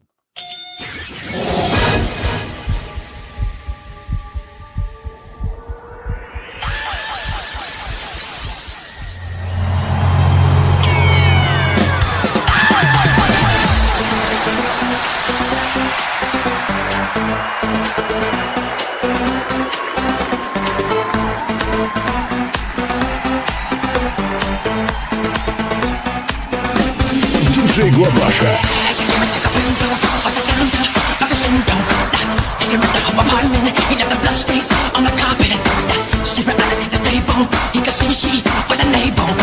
So she ran to the bedroom, she was struck down, it was her doom.